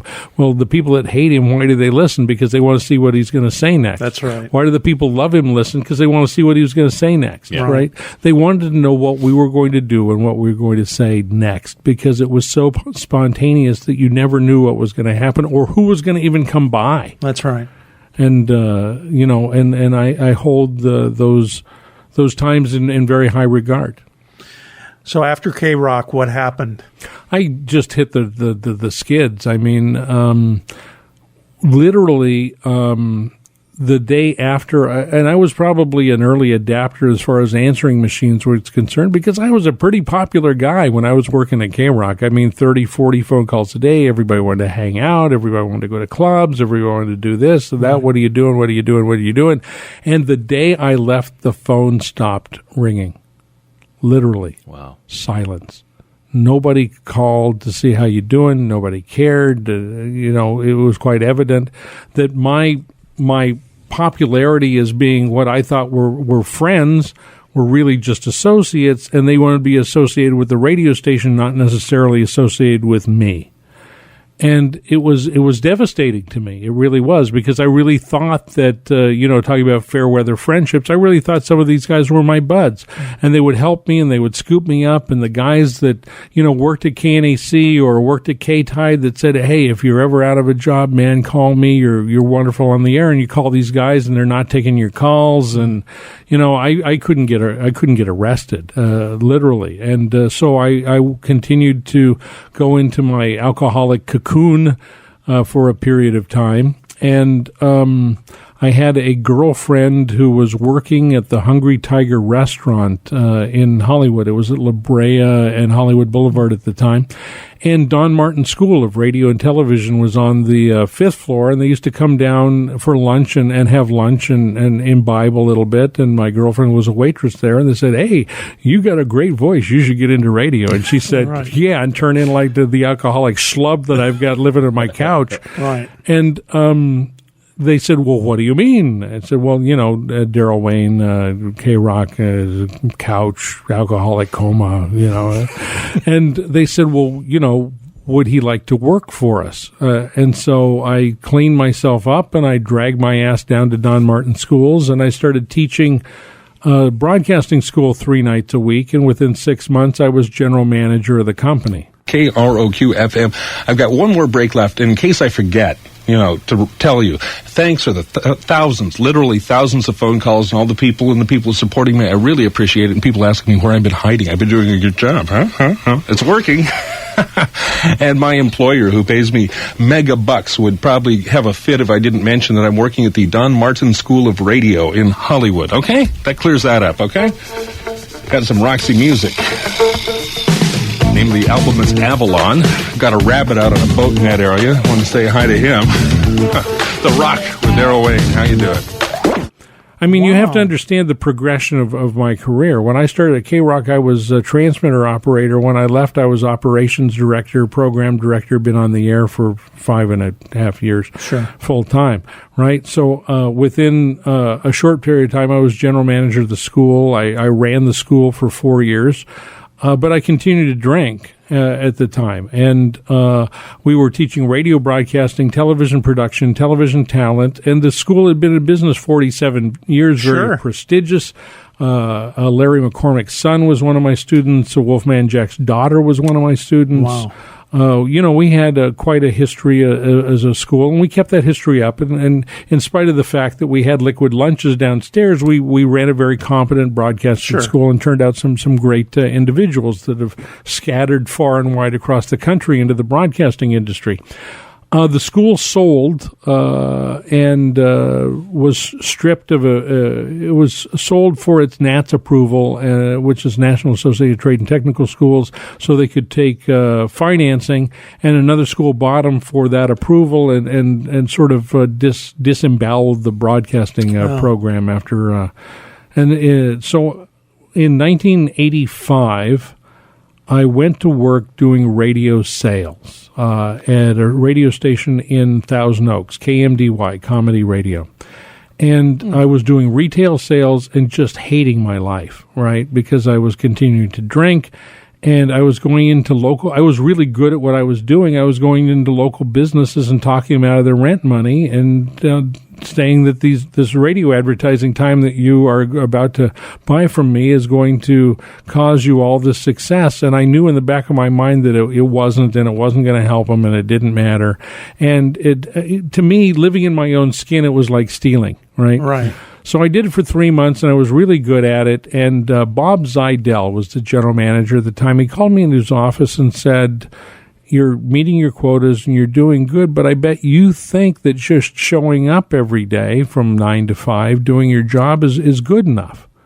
And I said, well, yeah. He says, no, this is radio, man. You need to eat and breathe and live radio. He says, you need to be going out to every Chamber of Commerce meeting. You need to be planning all of your lunches and all your dinners, and it's all got to revolve around being a very successful salesperson in the radio business. And I was unwilling to do that. And so one night, as I was polishing off about a 12-pack of those little lucky 11-ounce beers and trying to do the cryptogram inside the cap, a friend of mine and my wife at the time decided they were going to drive me to St. John's Hospital. It was time to go to rehab. And so I went to St. John's, and I checked in and spent 21 days in a program over there to gain my sobriety. And I there's a couple of things about alcoholism. First of all, you have to be ready. And I was ready because I was convinced that if I kept drinking, I was going to die. And if I stopped drinking, I was going to die. And that doesn't give you much of a choice. And so, my strong will had gotten me to where I was. It was time to listen to somebody else for a change and do whatever they told me to do. So I did whatever they told me to do, and I came out of there 21 days later without a job because I didn't even tell them where I was going when I had left the radio station. And I came out of there sober and broke. I mean, just not a dime to my name. And my roommate at St. John's worked at an aerospace company. And he said, what are you going to do when you go out? And I said, I have no idea. He says, well, I'm general manager of this aerospace company. I've heard your talk a little bit, and I understand you have a background in electronics. If you want to come test motors for $7.50 an hour for me, you can do that. Show up at the personnel office at 8 o'clock on Monday morning and sign up. So I did. And I got hired by the company, and he came to me a couple of weeks later and said, let's go to Vegas. He was a drinker and a gambler. That's how he got in there in the first place. And I said, well, I don't have any money. He says, it doesn't matter. And then I had to make sure it wasn't a gay thing. And I said, well, I'm also married. And he said, bring your wife. Come on, we'll all go. So we piled in his car, and we went across the desert to the hacienda, and he started drinking. And he continued to drink for the next 12 hours. We sat at a blackjack table. We started out playing, green chips and then black chips, the $100 chips. And he kept getting sloppier and sloppier. And me as a new newbie kept saying, what do we do about this? And my wife took a $100 chip to the cocktail waitress and said, don't bring him any more drinks. And the pit boss went click, click, and they brought him another drink, and she chased her down and got the money back. She says, I'm not going to lose my job, over one $100 chip and serving one man a drink. Right. So we had this stack of money on the table, and we scooped it all together, and I said, Ed, you're getting pretty sloshed. We need to, go. He says, well, let's go to the coffee shop. So he says, how much money do we have here? And we counted it all up, and I said, Ed, we have $16,000. And he said, well, let's split it. And I said, well, it wasn't my money to start with. You gave me the seed money to play. I mean, it's really all your money. It's not, and we had just rented a new apartment. We had no money. I mean, no money. Right. The back of my head is screaming, take it, take it, take it.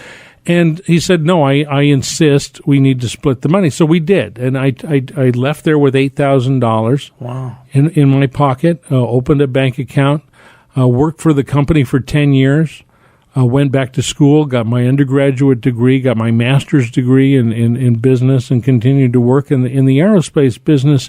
But you always had that little gnawing thing in your back in your head saying, you're a broadcaster, you're a broadcaster, you're a broadcaster. Right. So in the meantime, I've done a television program in the early, mid-'80s on cable television, hosted the show, four-walled the show, leased access. It was called Free TV. It was like a radio program. We knew that giving away stuff on the radio worked, so we started giving away stuff on television. Right. And asked the sponsors to come on the show. We shot video. We invited them on. I was a host, right? So we did that. And then I got involved in the cable radio business in about 1985. Had a friend, somebody I met. There's a voice coming out of my television on Channel 6. Who are those people? Right. So I traced it down, found out where it was coming from, and from 85 to 88, I probably produced about 60 or 70 reels of radio. It's still on the air today at kdradio.com. And it sounds unfortunately fresh. I don't know why, but it's really old radio. And all this time, you're still working at the aerospace. Yeah, aerospace business. Always did that. And then in 2001, got involved at KVTA and the Octopus, Gold Coast Broadcasting, did the morning show there, talk show, voice tracked the classic rock station there for 5.5 years, continued to do fill-in there. And so, you always keep that link to radio, but I continued to do the aerospace stuff. Went from there, changed companies 2 or 3 times. I was general manager of a aerospace company in Camarillo, 110,000 square feet, 150 people, $25 million in annual revenue. Pretty weighty responsibility, obviously, because that's the way that those people feed their families and educate their children, is by getting a paycheck. So I felt an onerous responsibility as far as that's concerned, and provided for all of those people and gave them the strength and leadership from a management perspective to take the company to the next level. I mean, the first day I showed up, the company was losing money, and I started hiring people, and they said, "What the fuck are you doing?" Right? And I said, the sales are off. I'm hiring salespeople, right? The program manager isn't strong enough. I'm bringing in program managers, right? And you build the company by hiring. Sure.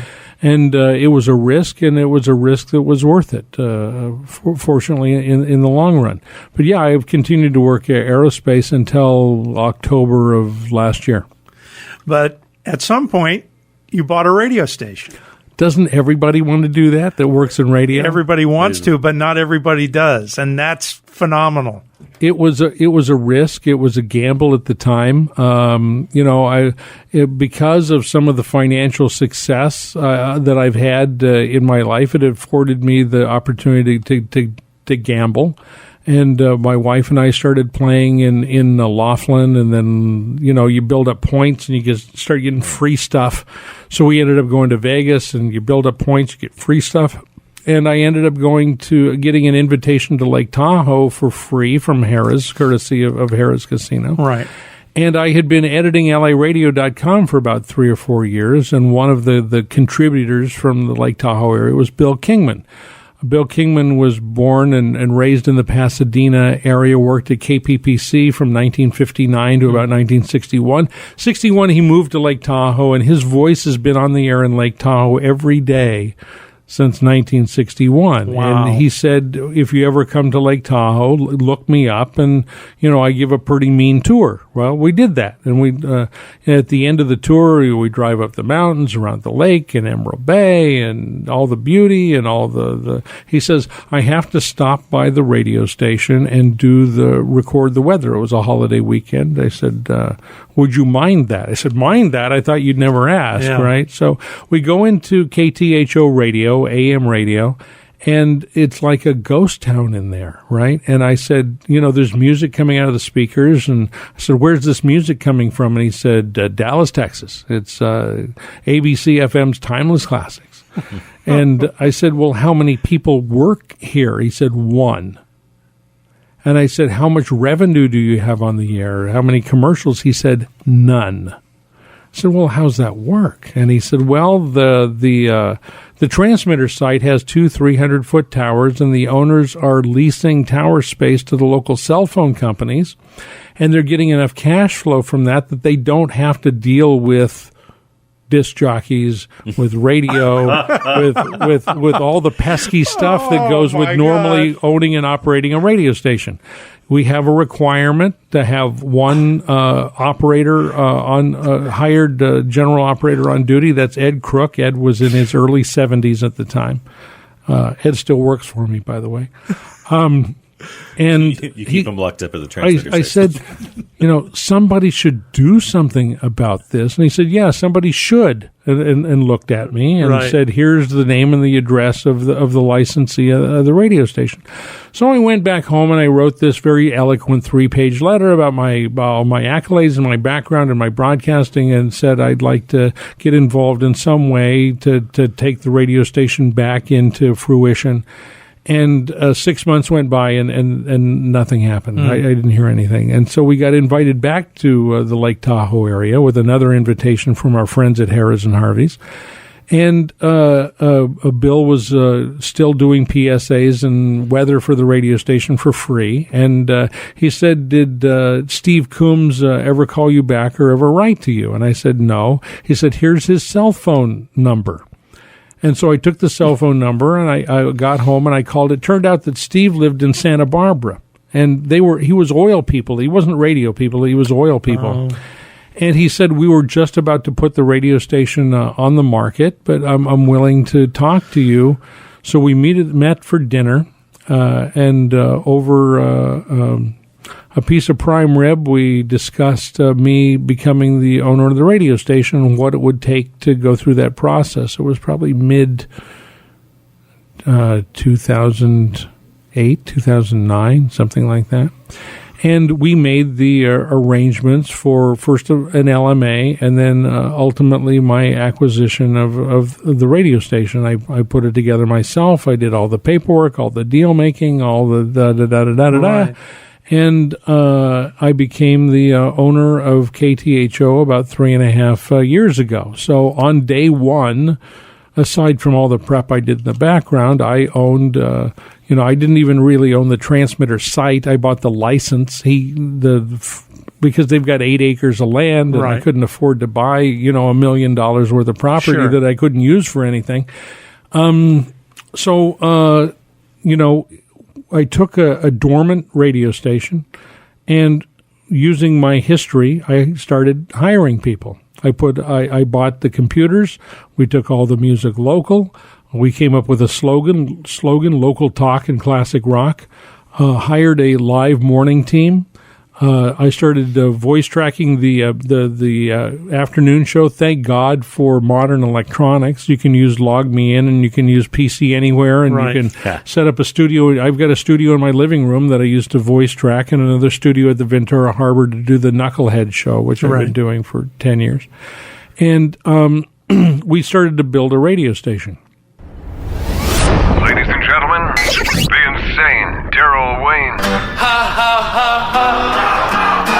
Ho ho ho ho. KTHO. It's Little Feat having that rag top down on K-Tahoe AM and FM. Little Feat, these many years, what a great band, the Dixie Chicken guys. Bruce Springsteen before that, Badlands, and Billy Joel, We Didn't Start the Fire. One of my favorite Billy Joel songs, Going Out to Leland, Why the Heck Not. You've got me, the insane Darrell Wayne, till 7 o'clock tonight, Lake Tahoe Arts Scene at 5:15. 7 o'clock, Marty steps in and takes you through midnight. Hey, this is Jason Alexander, and you're listening to the insane Darrell Wayne. Why? Why do you want to listen to an insane person? This makes no sense. I mean, is this a work program? Is he a savant of some kind? All right, well, power to you. Okay, Darrell. And we started to meet some resistance with our local talk and classic rock. First of all, the general comment that people were making was, well, you're just an AM station. And I said, well, the number one station in Los Angeles at the time, KFI, is just an AM station. So if it's good enough there, why isn't it good enough here? Well, we were doing music radio. So I had the opportunity to buy an FM translator license, put that on the air. I've moved twice from a crappy little strip mall down at Sierra Avenue and Highway 50. We moved into the Ski Run Marina at first, which was a high-end shopping area right on the lake. And the studios now are in Heavenly Village, where the gondolas go up from, and the Marriott Timberline Lodge. We're in a retail establishment, 50 retail stores. We're right next to Seattle's Best Coffee and right next to the movie theater, so a lot of traffic back and forth right outside where they do ice skating and miniature golf during the summer. High-end shopping area. We have studios in the North Shore at the Boatworks Mall. We have studios in the Horizon Casino right inside the front door of Fishbowl Studios. We walk in, we do a live blues show from there on Saturdays. Wow. We have a website, we have a Twitter, we've got a Facebook page, and we have built a real radio station. I've got 5. I do payroll every week. I do AR. I do AP, amongst other things. And so I know that we have 6 employees of the radio station. And, within a fairly short period of time, we were absolutely 100% the number 1 radio station in South Lake Tahoe. We have competition. If you consider the fact that the market itself is not growing, right? Right. For every business that starts, a business goes out. So the marketplace that I have to draw from a revenue perspective has not changed. So in the last 3.5 years, I've taken over $500,000 out of the marketplace away from the other radio stations, the newspaper, the coupon books, the television station, right? Because people's budget for spending advertising dollar doesn't change either, right? Yeah, that's right. I've gotten my piece of the pie, and where it's a resort community. It's an interesting environment. We're what I would call seasonally profitable operation, and I've got to do. I've got to go to Chamber of Commerce meetings. I've got to go to the NAB meetings and the RAB meetings as a radio station owner, and not just this wacky DJ that used to be on the air in L.A. So it's really sort of rebuilt, reestablished a combination of radio programming sense and a business acumen together. And if you take it's like it's in the aerospace industry. If you're an engineer with an MBA, you're deadly, right? Mm-hmm. You've got the technical smarts and you got the business background to do something special, right? In the radio business, if you have a broadcast background, and as we've pointed out, I've been an engineer, I've been a production director, I've been a program director, I've done sales. Don't enjoy the sales part because of that egomaniac with the inferiority complex, right? Sure. But I've done everything in radio there is to do, and when people say, well, you need to concentrate on one thing, I said, well, what am I going to do when I own the radio station? I don't want the engineer to pull the wool over my eyes and say there's a hum in the condenser and it's going to be $50,000, right, to get back on the air. Sure. I know better than that. That's right. Right?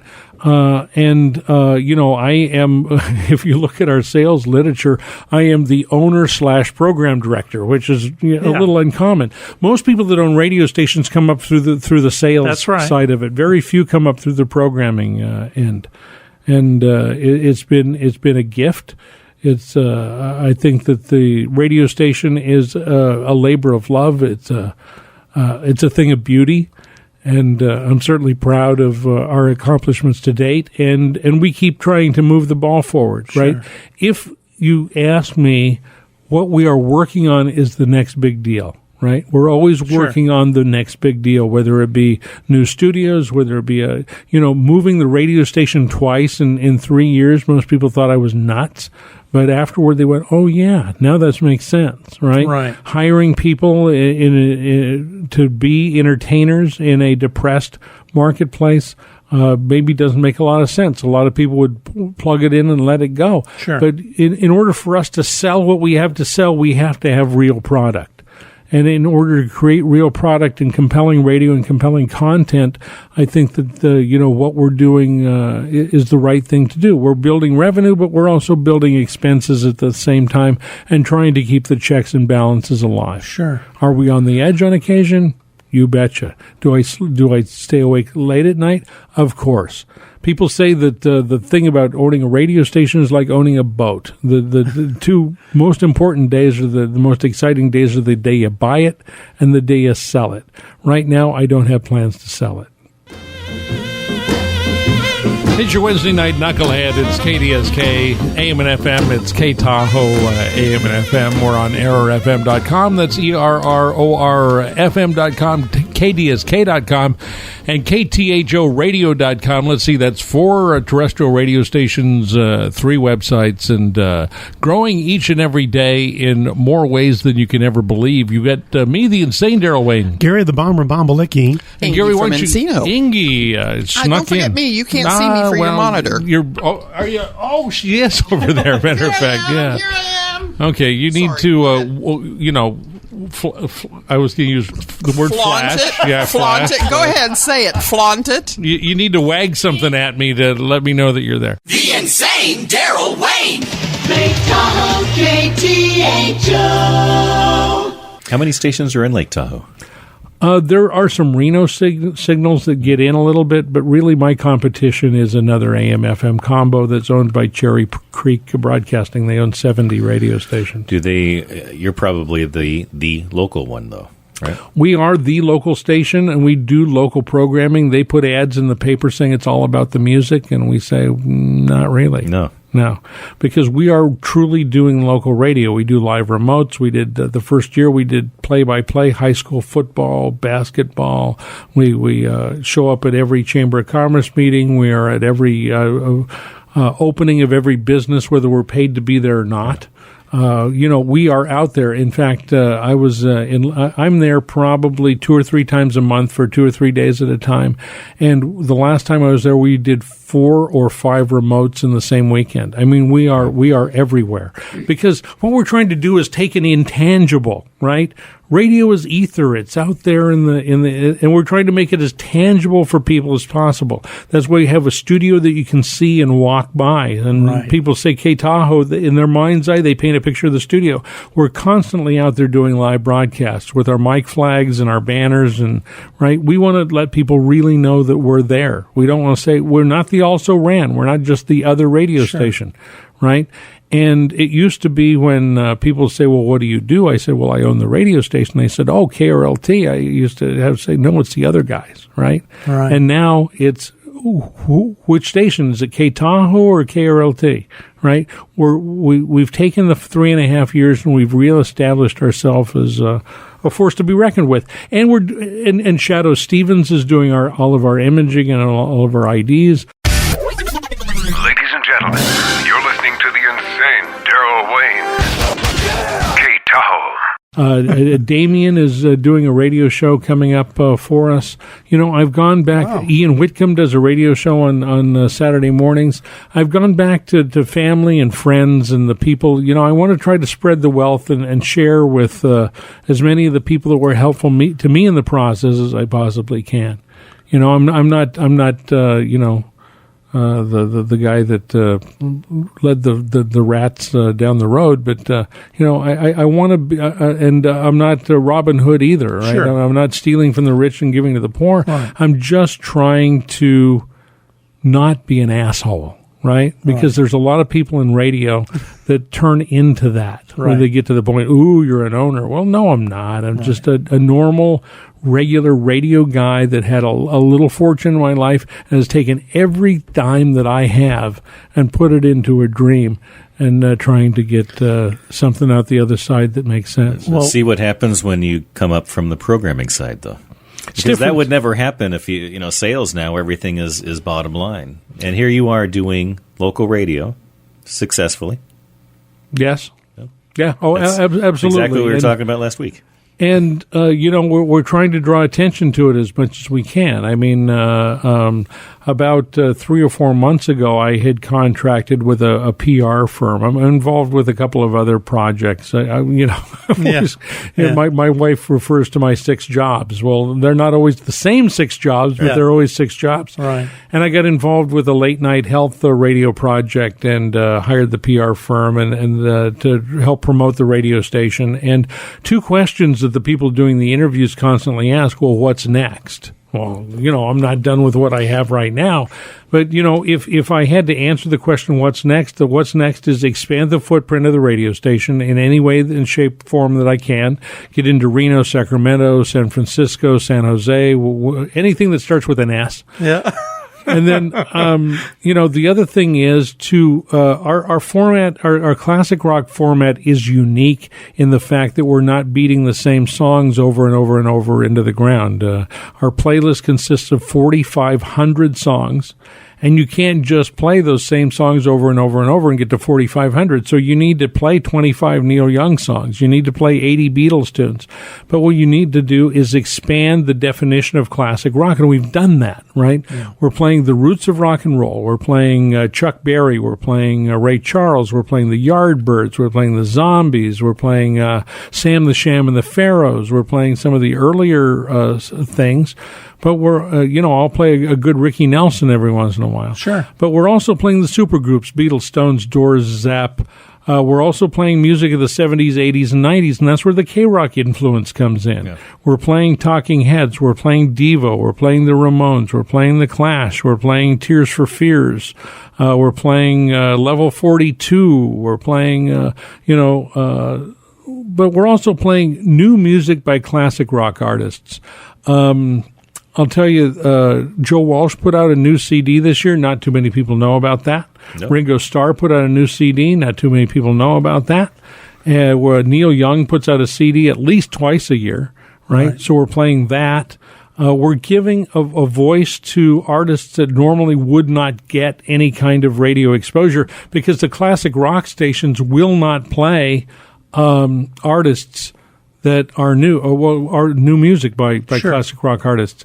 And the hot hit stations will play Lady Gaga or Katy Perry or whoever fell off American Idol last week, right? And that's all they'll play. So if the B-52s put out a new CD last year, as they did, who's going to play that? Right. We'll play that. Right, so we want to give these classic rock artists a voice. So that's part of what we're trying to do, and we're expanding that with a new syndicated radio program that I conceptualized and put together as an answer to what are you going to do next, called The Latest from the Greatest. This is the latest from the greatest, the best in new music by classic rockers, with your host, the insane Darrell Wayne. Thank you, Shadow Stevens, back again for another week of our top 5 picks of the week, and also an interview this week with a group called Fallen Riviera, produced by Ken Scott, the single we're going to play from them. They're going back into the studio and working on a LP or CD or album, whatever you want to call it, to be released next year. That segment's coming up within the hour here on the latest from the greatest. Got a couple of great new CD releases this week, no doubt. Finally put out Push and Shove, and also we're going to go from the greatest to the latest from Green Day. We've done 6 weeks. I have one affiliate, my station. Well, don't you have a New Mexico station too? Well, I'm not sure that I've quite talked him into putting it on the air yet. Oh, okay. Yeah, he's listed, and I keep bugging him, going, when are we going on? Right. I'm not sure we've made it that far yet. But Error FM has picked it up. My buddy Barry is playing it, simulcasting actually on Saturday nights.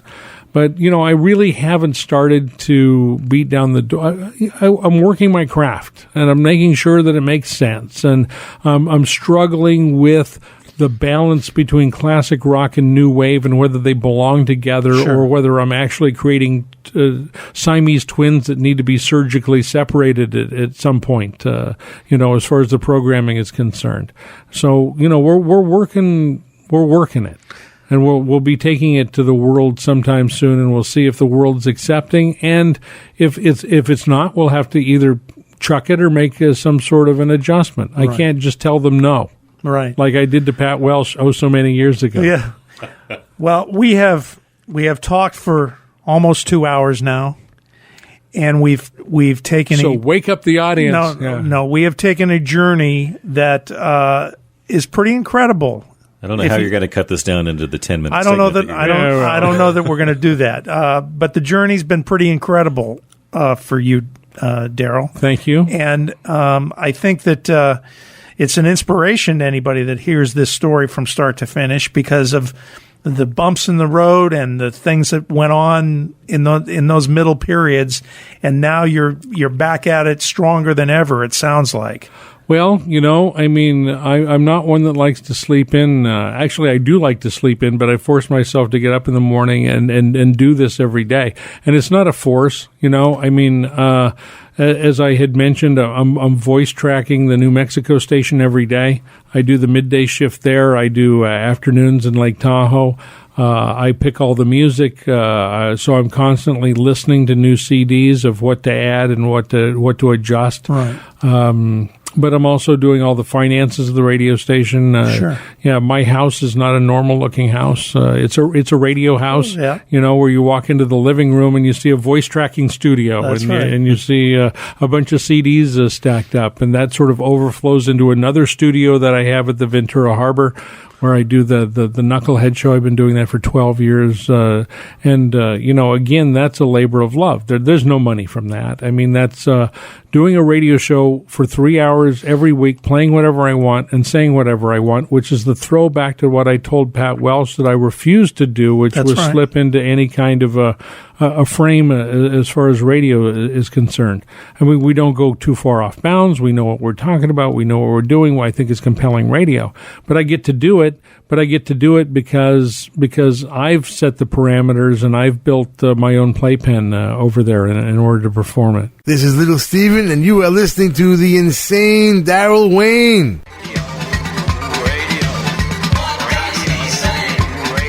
What do any of them say? Matter of fact, it's Wall of Voodoo from 1982 and Mexican radio. Those guys sort of fell into the Flock of Seagulls sort of genre. They did. That was a great song. Yeah, Matchbox 20 before that, and a song called Radio from their current CD, hot off the presses, called North. It is the Knucklehead radio program. It's me, the insane Darrell Wayne. Gary the Bomber Bombalicki.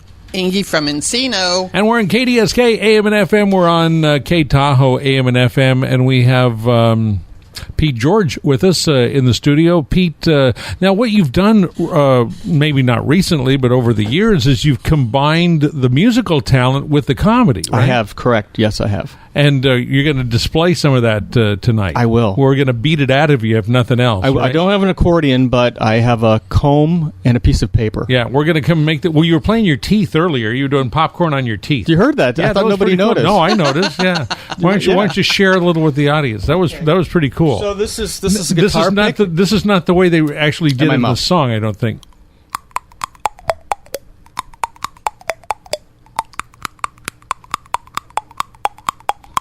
Oh, my God. I don't do that on my show, just so you know. Yeah, okay. I wouldn't get paid. That was a little freebie. But a little hot butter would go a long way to make that more, smooth. But okay. Yeah, not bad. Not bad at all, matter of fact. That's pretty good stuff. This is Alice Cooper, and if Darrell Wayne is insane, what does that make me? Criminally insane. Stick around to find out.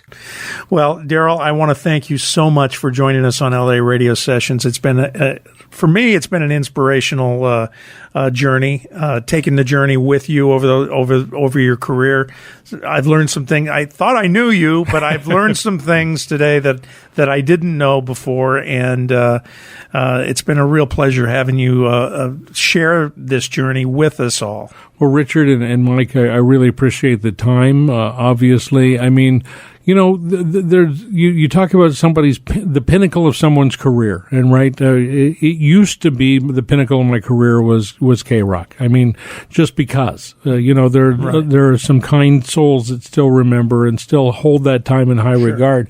But I think that to use a David Lynch term, it's sort of Twin Peaks at this point, because I've built, in the course of building another pinnacle with K Tahoe, and it's a work in progress. It's not done yet. Right. And so I appreciate you giving me the chance to tell the story, and hopefully there's some people out there that are inspired by it, care enough about it. I would hope that radio is a charismatic enough relationship that there's still people that really care about radio and about compelling programming and doing things that are the right things, not necessarily because they're fiscally responsible. Exactly. That's where the insane part comes and still alive. Yeah.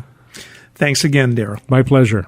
Yo, listen up. This is Dee Snider, and you're listening to the insane Darrell Wayne. Crank it up! So that's going to do it for the Knuckleheads for another Wednesday night. Thank you for sticking around with us. It's me, the insane Darrell Wayne. Gary the Bomber Bombalicki.